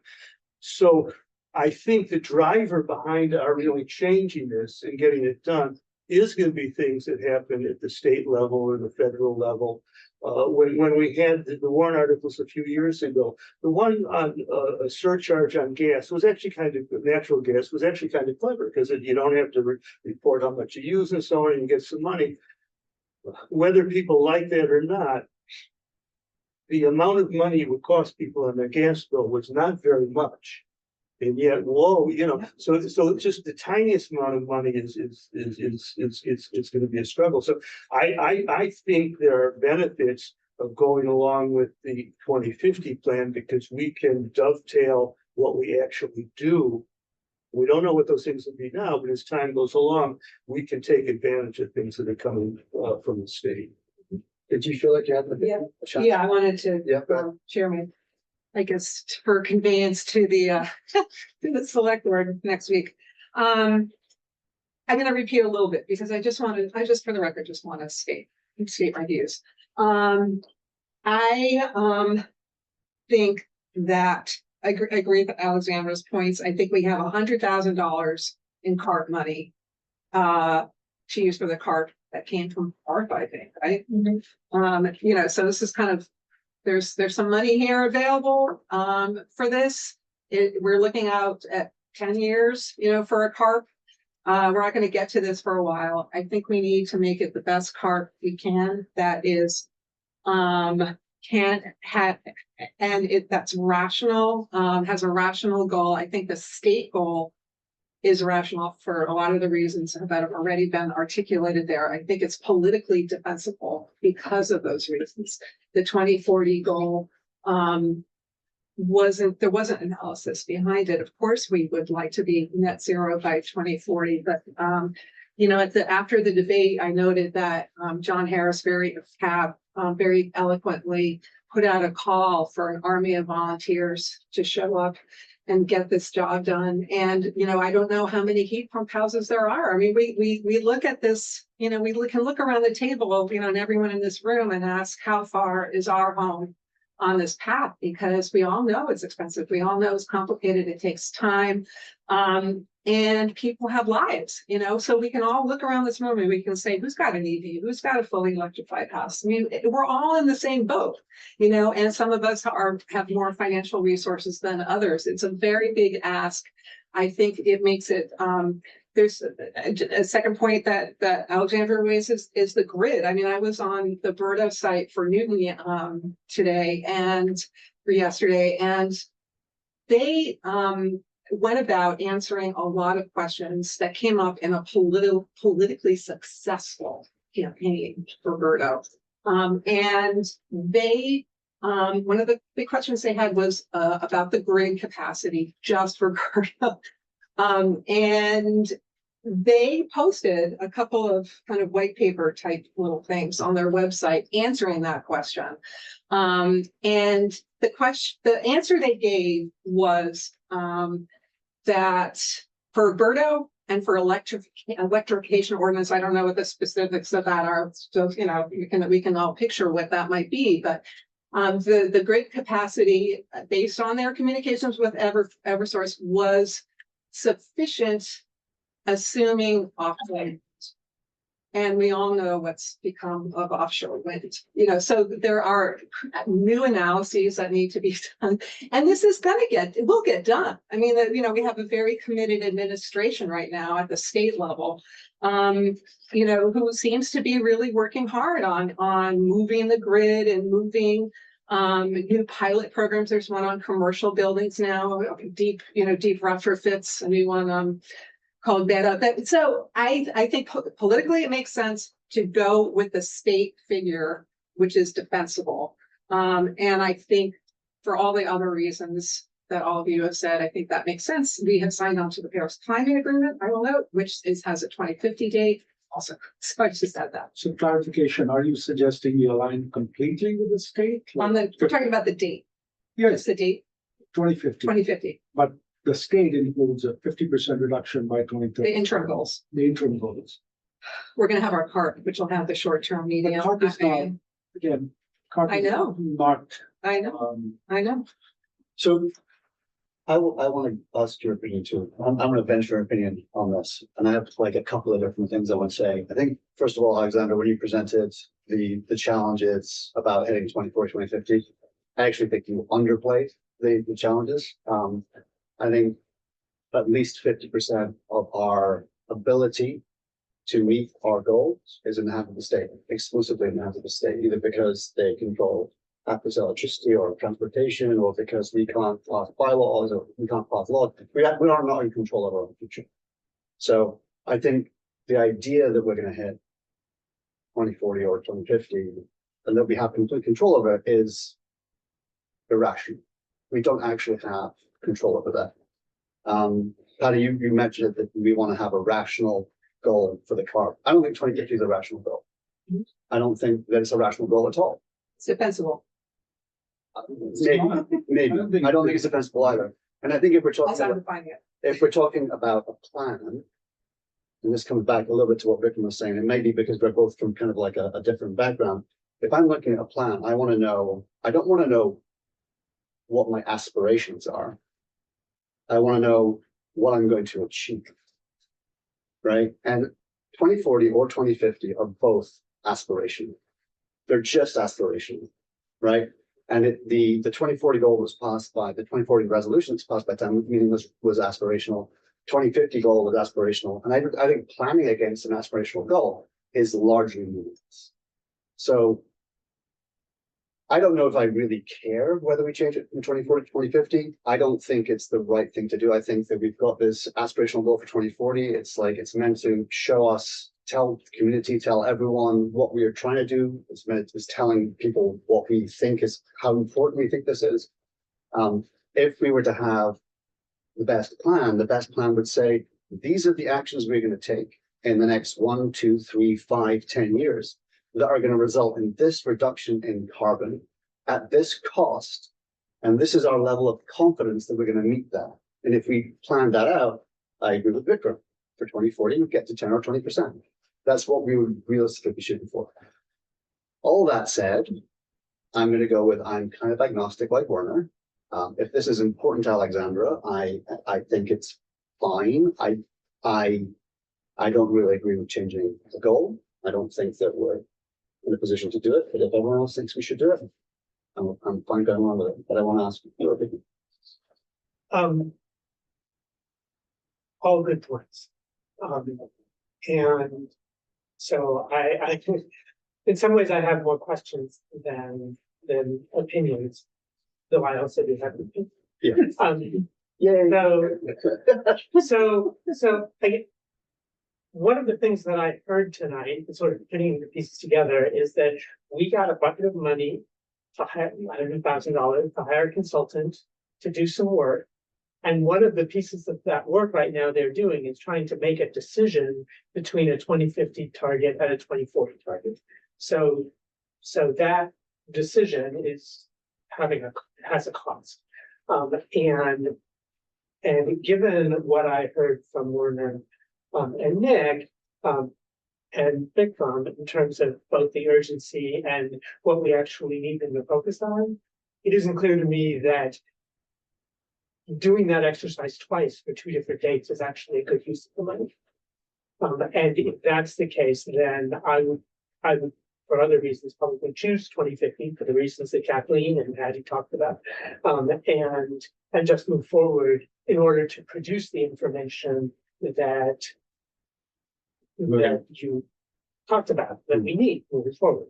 You know, what are we gonna get done, and what is our best, most confident assessment of what that will accomplish? So I would move it for that reason. It's just a better use of our limited resources.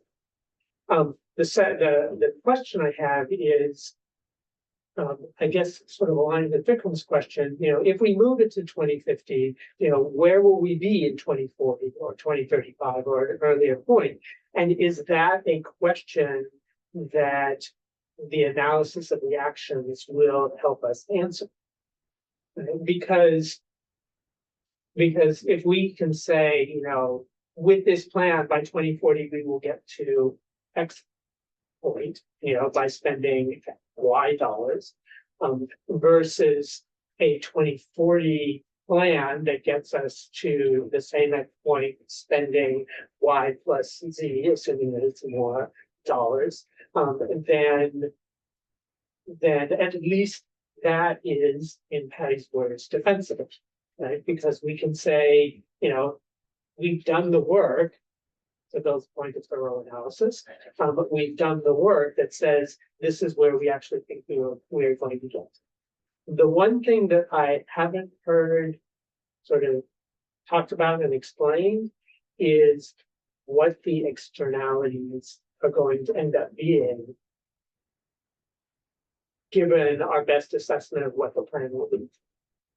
You know, so for example, if we are not at 1.5, but we are at 2.5, you know, what are the additional costs to the town going to be to deal with living in that environment? You know, whether it is, you know, a bunch of our trees are going to die, or we're going to need emergency water stations, you know, cooling stations. You know, what are those costs that are going to be part of the impact of only meeting the goal that we need?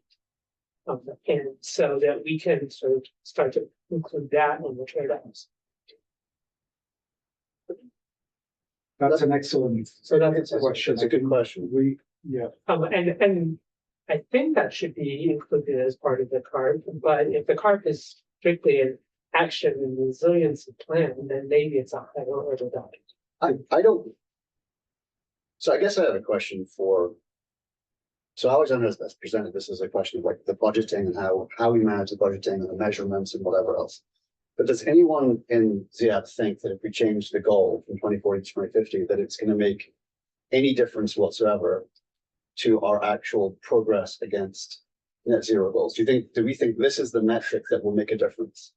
I think it will, because I think it would make it more politically palatable to go to town meeting and actually get stuff done. Like, But and does it- ask for money. But does it accelerate action on mitigating climate change, or are we just having a political discussion? Well, hopefully it creates some of the measures that we see other communities doing through bylaw changes to reduce carbon, to mitigate against carbon. Yes.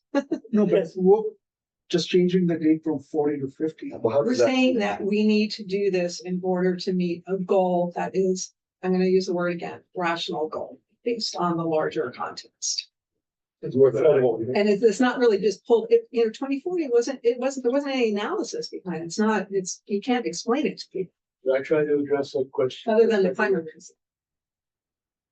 I think, Oh, sorry, I'll go ahead and then I'll. yeah, I think that I agree. I mean, 2040, 2050, we're not gonna be net zero by either of those years. Okay, I don't know when we're gonna be net zero. Okay. I also understand what you're saying, Nick, and I agree that normally what you do is you can say, we want to do, here's our goal, and here are things we need to do. And although whatever you guys were talking about, then we could go to with all the programmers, you would say, I understand they don't plan anymore. You can do both. But anyway, Okay, yeah. but anyway, whatever we do is going to take resources. It's gonna take technical resources, it's gonna take money resources, it's gonna take legal, legislative resources that are totally beyond what Brookline can do. So, if our goal, I think to me, the goal is not, it would be nice to be net zero by 2050. I doubt that we're gonna do it, but I think a reasonable goal is let's get as far as we possibly can by 2050. And in order to do that, we're gonna need all these external resources. You know, to me, it doesn't matter what the date is, but maybe we should not have a date. I would be much more comfortable with not having a date. Yeah, but having 5-year increment goals to say, you're gonna have, again, let's be realistic. Maybe we go to the town and say, folks, we're never gonna hit net zero. Let's be realistic and maybe put a 5, 10, 15, 20%. We have a high, medium, low at 3 years, a high, medium, low at 10 years, a high, medium, low at 15 years. And that is a rational set of goals that we can, Yeah. and that gives a much more credible target for Alexandra and her team to shoot against, because instead of going for 100%, we're going for, frankly, a more rational goal. Could I just point out that that's opening up a whole new I level understand. of discussion. I would like to have 5 minutes at the end to hear the staff update. So I'm just feel like we're gonna wrap it up. So very quickly, I agree with Werner, let's wrap it up. Very quickly, Alexandra, tonight, what is it that you hope to get from us on this? Well, I think the comments, first of all, thank you. The comments are all helpful. How I have framed the conversation with select board is that the conversation with ZIAB is still ongoing. Because of the timing of our meetings and their meetings. So I don't need a final decision from ZIAB tonight, but the comments and feedback you've given me are all helpful for when I present to the select board on Tuesday. I will say that it would be helpful to come to a final decision with direction at our next meeting, because it does impact the draft of the CART that you all want to see very soon and the targets that are in there. So, and I keep hearing if this supports Alexandra and Alexandra's requesting this. And so I did bring it forward. I brought it forward because Alexandra is in charge of the CART. And so for me to develop the CART, I need clarity on what my target is. Is my CART target net zero by 2040? Is my target net zero by 2050? Is my target, we don't believe it's ever possible. So Alexandra, I don't care. Do whatever math you want. I don't know, but I think that's the question I need answered by ZIAB by our next meeting. Why don't we decide it now, because we spent a lot of time on it, and we have more important things to do. Why don't we just And I decide? certainly I have a heard a question. number, I would rather not heard a number of people rush it. say they're agnostic and then start pushing back against them. Okay, So I have a it's- question. it feels to me like, I don't know if we work off of a motion. I don't know how this goes. I'm ready to make a motion. I think we should do that. Um, Let's make a motion. Make a motion. Motion, I think we should wait. You're absolutely right. I will raise one other possibility, and that is that if you don't take action now, that the select board may preempt your decision. Oh, I like that much better. I mean, I think it's a select board's decision. I think that's an excellent reason to not take action. I don't. Why Think is it's that? That's not really the Because- advice. because- It's not work. Well, Advising. But we're not giving advice. We're making a decision, a reasonably snap decision about something that we could have reasonably been discussing for the last 6 to 9 months while the CART was going on. And because the 2040 decision was transparently not a particularly great decision when it was made, you know, this is not news to any of us. Can I ask a question? So I just think this is a very quick process to come up with a substantive change to a policy that was put in place by town meeting as part of our mission. And you're also agnostic. No, I just don't think changing. I don't think changing this with this. It's a good idea, but I'm not going to argue against it against the. Well, I guess what I was saying, if making it 2050 will facilitate Alexandra doing what she needs to do to support our agnostic goals, then we ought to go along and change it to 20. Someone make a motion. Can I ask a question that Sure. we elucidate this whole discussion? Alexander, if we, if the town changes the goal to 2050, will we get a CART that gets us to net zero by 2050? If we implement all the recommendations? It would be technically feasible. And we would have a plan that leads us there. I think the level of investment that is going to be needed will make it very, very, very difficult to be achievable. But yes, Politically. yes. Okay. So The answer to your question, yes. I heard her say yes. Is that, can I just a clarifying but follow-up no, question? but no. Is this, given that the state has missed its interim goals and is on track to miss 2050, do you still think that's the case? Since we are reliant upon the state. I think you all are asking a question because you want me to answer this question for you so that you can.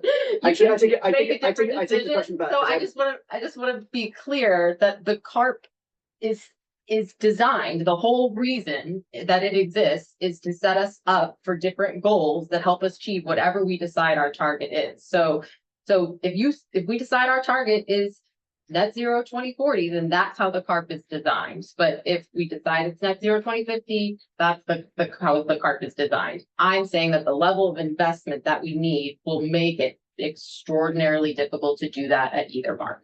So it's not you because we're an advisory. I would like to make a motion. Recommendation. I would like to move that ZF endorse the idea of a 2050 target for the upcoming fall.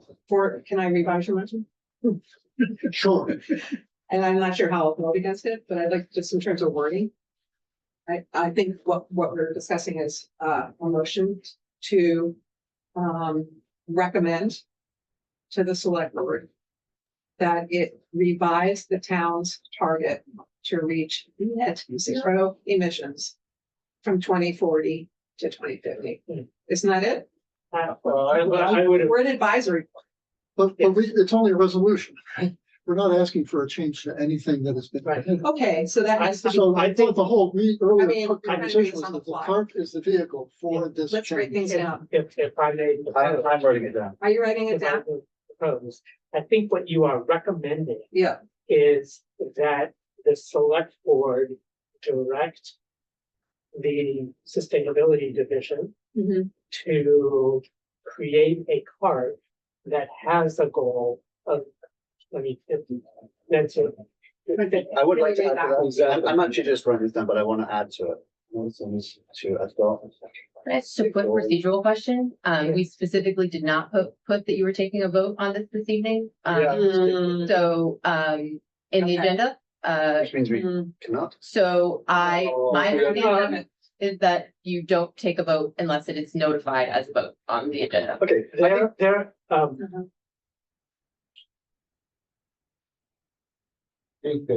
I think we can. I think ZF actually can do Okay, that. just wanted to make sure before we went too far down. you think we could do that? I think. I think it's practice to say that. Okay. I want to Let's read the slightly, agenda. The agenda, I removed potential vote. I removed Okay. those words when Okay. drafting it per feedback. So It says discussion. it But just you know what, says. it sounds like, Okay. that sounds to me, I believe we could do it, but it sounds to me, Alexander doesn't, want to do it, so therefore we No, should. that's fine. I just didn't want you all to freak out if we took a vote that wasn't on the agenda. So I'll be transparent. I am pushing for a vote to be taken so that ZF does not get preempted by the select board because ZF needs it. If ZF is going to serve its role as an advisory body, then it should make a recommendation. Yeah. I mean, okay, so I would like to slightly amend to your proposal, and I will make the motion. Reflects proposed motion to recommend the select board direct the sustainability proposal to adopt a goal of 2050 for the CARP at the request of the director of sustainability. Is that an accurate? I don't, you didn't request. No, I didn't request that. Wait, I urge you I to don't identify a goal that balances ambition I with don't think that's- feasibility. Since I started. But why are we making the request? I want something here that says why we're. I would say to be consistent with the Commonwealth of Massachusetts. Great. And forget about interim goals, we're not talking about interim goals, we're talking, What we give the goal for the state. well, do we want to say all the reasons? I mean, because there are. I think it's, I think that, to me, that's, All right. that captures and Read it again. Let's try again. I propose a motion to recommend the select board direct the sustainability division to adopt a goal of 2050 for the climate action resiliency plan to be consistent with the 2050 goal for the state of Massachusetts. Okay. So the modification that I would propose to that is instead of saying adopt a goal, I would say, direct the sustainability to construct the CARP against the goal.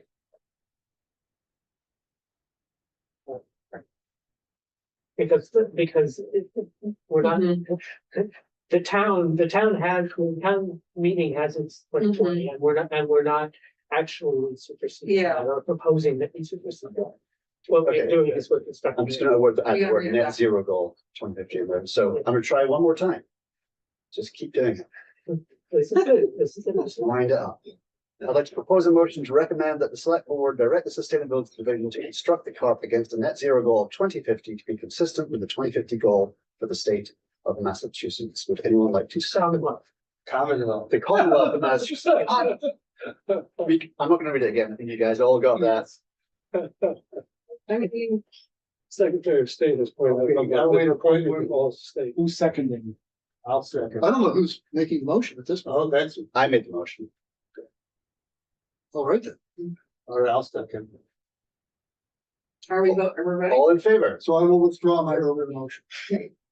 All in favor, let's start with Kathleen, Yes. Vikram, Yes. Bill. Approve. Yes. Yes. Yes, I'll say yes too. Off we go. Great. Can you send language? Okay. Thank you. Thanks, Alexander. Thank you all. I appreciate the input, and the discussion. And I do just really want to recognize that I realize that our goal is to be as ambitious as possible. So I don't want to negate that at any point. Okay, so my computer might die in the middle of this.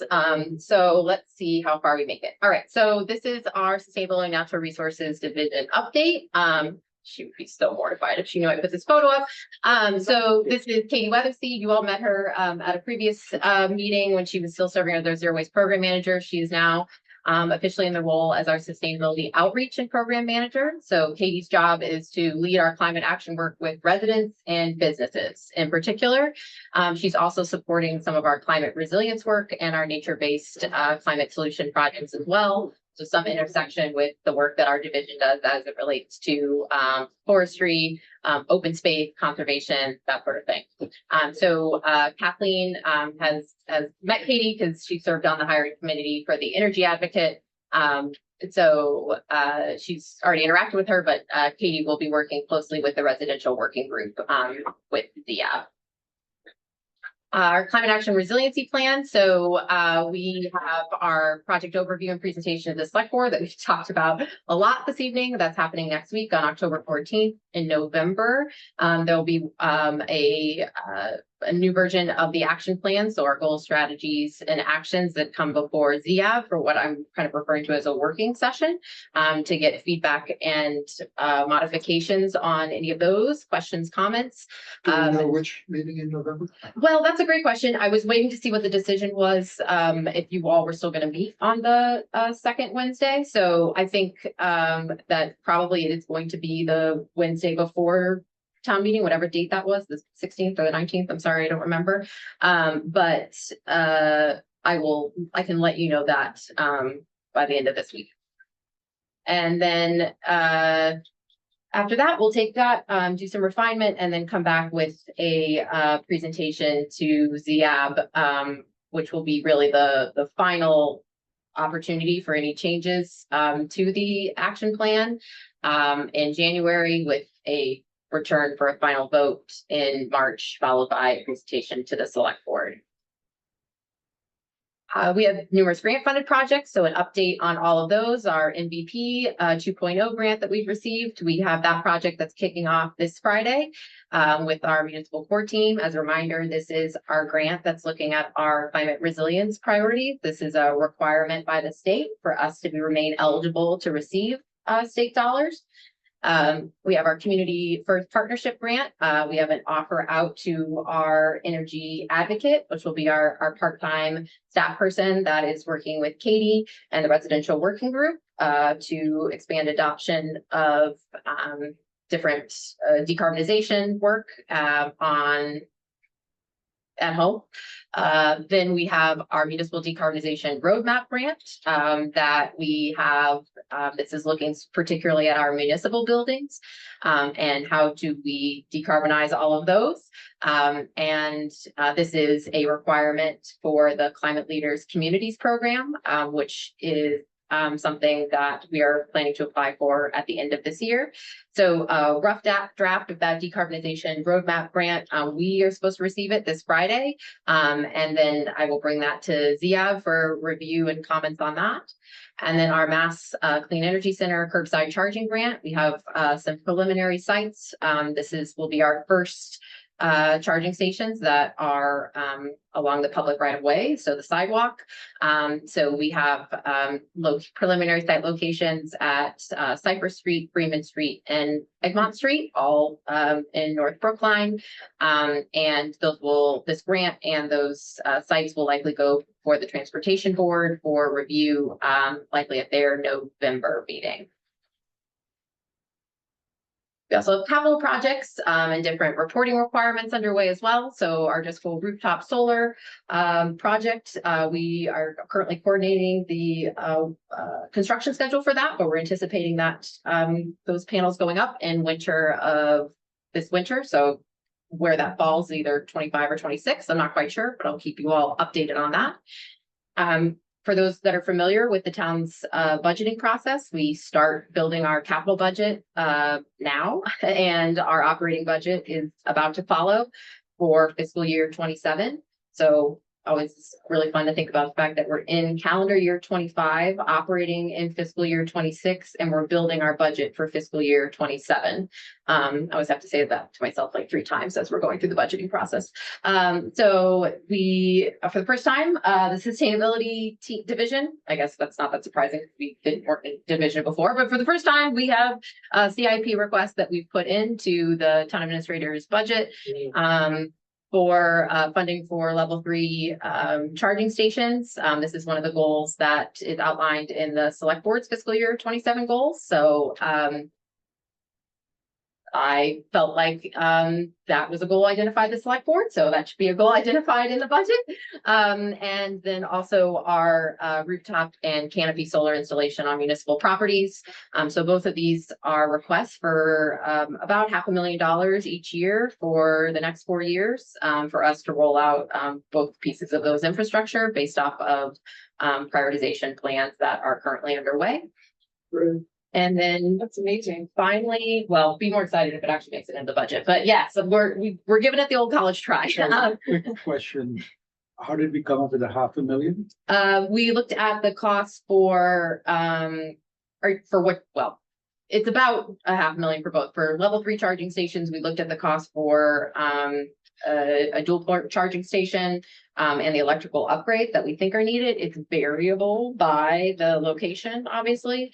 For rooftop solar canopy, we looked at the estimated cost for Driscoll and our first estimated cost for Pierce, and then did an average of the rooftop space that we think are available for the upcoming projects, namely Pierce, BHS, Brookline High School, the main library. I think those are the 3. Sorry, maybe I didn't.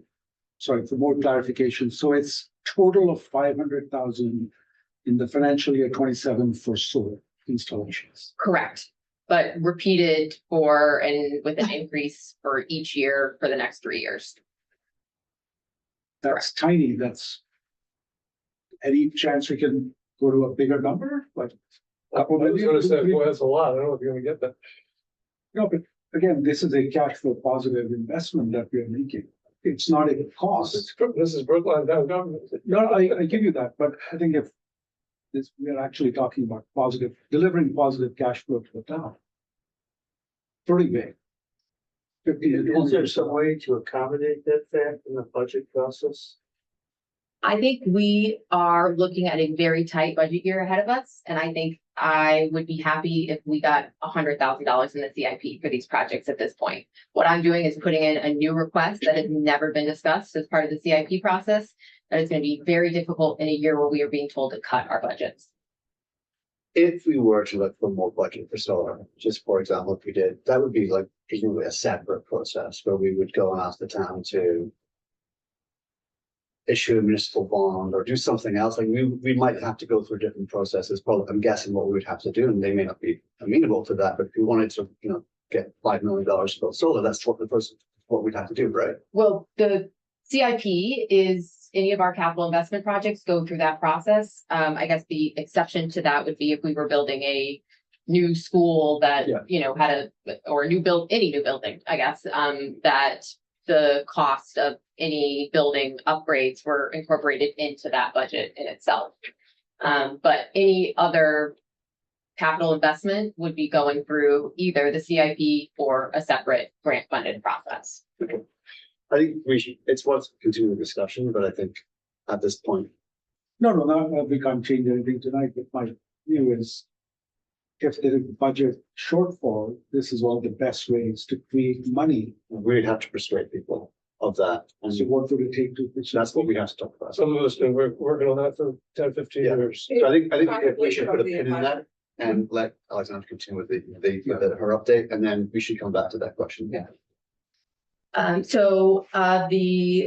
Sorry, I'm going quickly because I know we're over time. The Green Communities Annual Report. This is another report that is mandated by the state. So we do this every year, and it ensures that we meet our Green Communities designation criteria, which makes us eligible for state grants. And its primary goal is that we're tracking our progress towards reducing municipal energy usage. So that is a big focus, particularly of our Deputy Director Shelley right now. That report is due on November 7th. I am excited. That has been something that the data in that has been, because the ownership of reporting on this has really jumped around over the last several years because of the nature of either lacking a sustainability director or kind of where they sat in the town government. We haven't been able to do a really good review of that data, I would say, in several years. And so I think as kind of boring as it sounds, getting a really strong baseline and accurate data for this report will make it so much better for us to, one, report on any of the progress that we're making in the climate action plan, but two, for us to be able to apply for grants. So the Green Communities Program has a twice-a-year grant program that we haven't applied for the past several years. In part, I think there are probably a lot of reasons for that, but we haven't had, I think, the data set to make a strong case for those dollars. So it's foundational work, but I think really important for us to achieve those. We did have a Ridley School mini forest planting event that happened this past Sunday. It was a really lovely day. Michael was there. This is our second mini forest in Brookline. The other one is at Brookline Ave. And if you haven't, take a look at the website to see what it looked like 2 years ago versus what it looks like today. What it looked like 2 years ago is that picture on the right, actually. It's about the same thing. But this one's a little bit smaller than what we have at Brookline Ave, 1,500 square feet. Put 265 plants in the ground, 29 different species, all native species. We had over 130 volunteers help us plant, and thanks to Brookline Mothers Out Front for the partnership. Photo on the left is, you're only actually seeing half of the forest, but photo on the left, the before, on the right is the after, and excited to see what it looks like in a few years. The idea here is it's a really dense planting environment that mimics a natural forest, so you get greater growth in a shorter period of time. And coming soon, I realized that it might be helpful for you all to see items that we are working on as division staff that will definitely be coming before ZIAB, either for a vote or for technical review and input. So in particular, our climate leader community requirement, as I said, I'm targeting an application for that in December of this year. And two components that we will need ZIAB review and approval on include the zero emission vehicle first policy, as well as the municipal decarbonization roadmap. We also have the potential to enter, we're already in a net metering agreement, but potential to enter into another with a solar developer, and would love to kind of update ZIAB on where we stand on net metering agreements. I don't think it's something you all talked about, at least from my understanding in the last 2 years. And I think that will and should lead into a larger conversation about how we think about our solar project support outside of the municipal boundaries of Brookline. We have our municipal solar property assessment and prioritization that we're working on, looking at primarily starting with rooftops, but then looking at parking lot canopies as well. Would like to provide an update to you all on that. Our Brookline Green Community Choice Aggregation Program. Like to also provide an update on where we stand with that right now. We just had another round of solicitations for people to participate in it. And would just want to give ZIAB an update and see if there's anything more that you all want to focus on with that program. And then finally, our climate leader community application, which, as I said, will require a vote by ZIAB, school committee, and the select board. So those are all things that we're working on that we will be coming forward in the next 3 months with all of those. Ask a little question. Item 2. This is a state requirement. Is it based on the 2050 goal? It is. Yeah. Thank you. Can this be available? Because there are a few things that I wanted to refer to that, you know, at some point. Yeah, sorry, my computer just shut down. That was my face, not to your question. It died, but yes, the slides will be posted, and I can also follow up with an email so that you have them as well. Yeah, But they'll be that'd be posted great. with me here. It was a good report. Just a few things I want to refer back to. Okay. End of meeting. Are we, Unless you have any other business. is there any other business? Is there any other business? I move we adjourn. I second. All in favor? Yay. Aye. Everyone, all Bye. unanimous. Thank you, everyone. I was going to revise the wording of the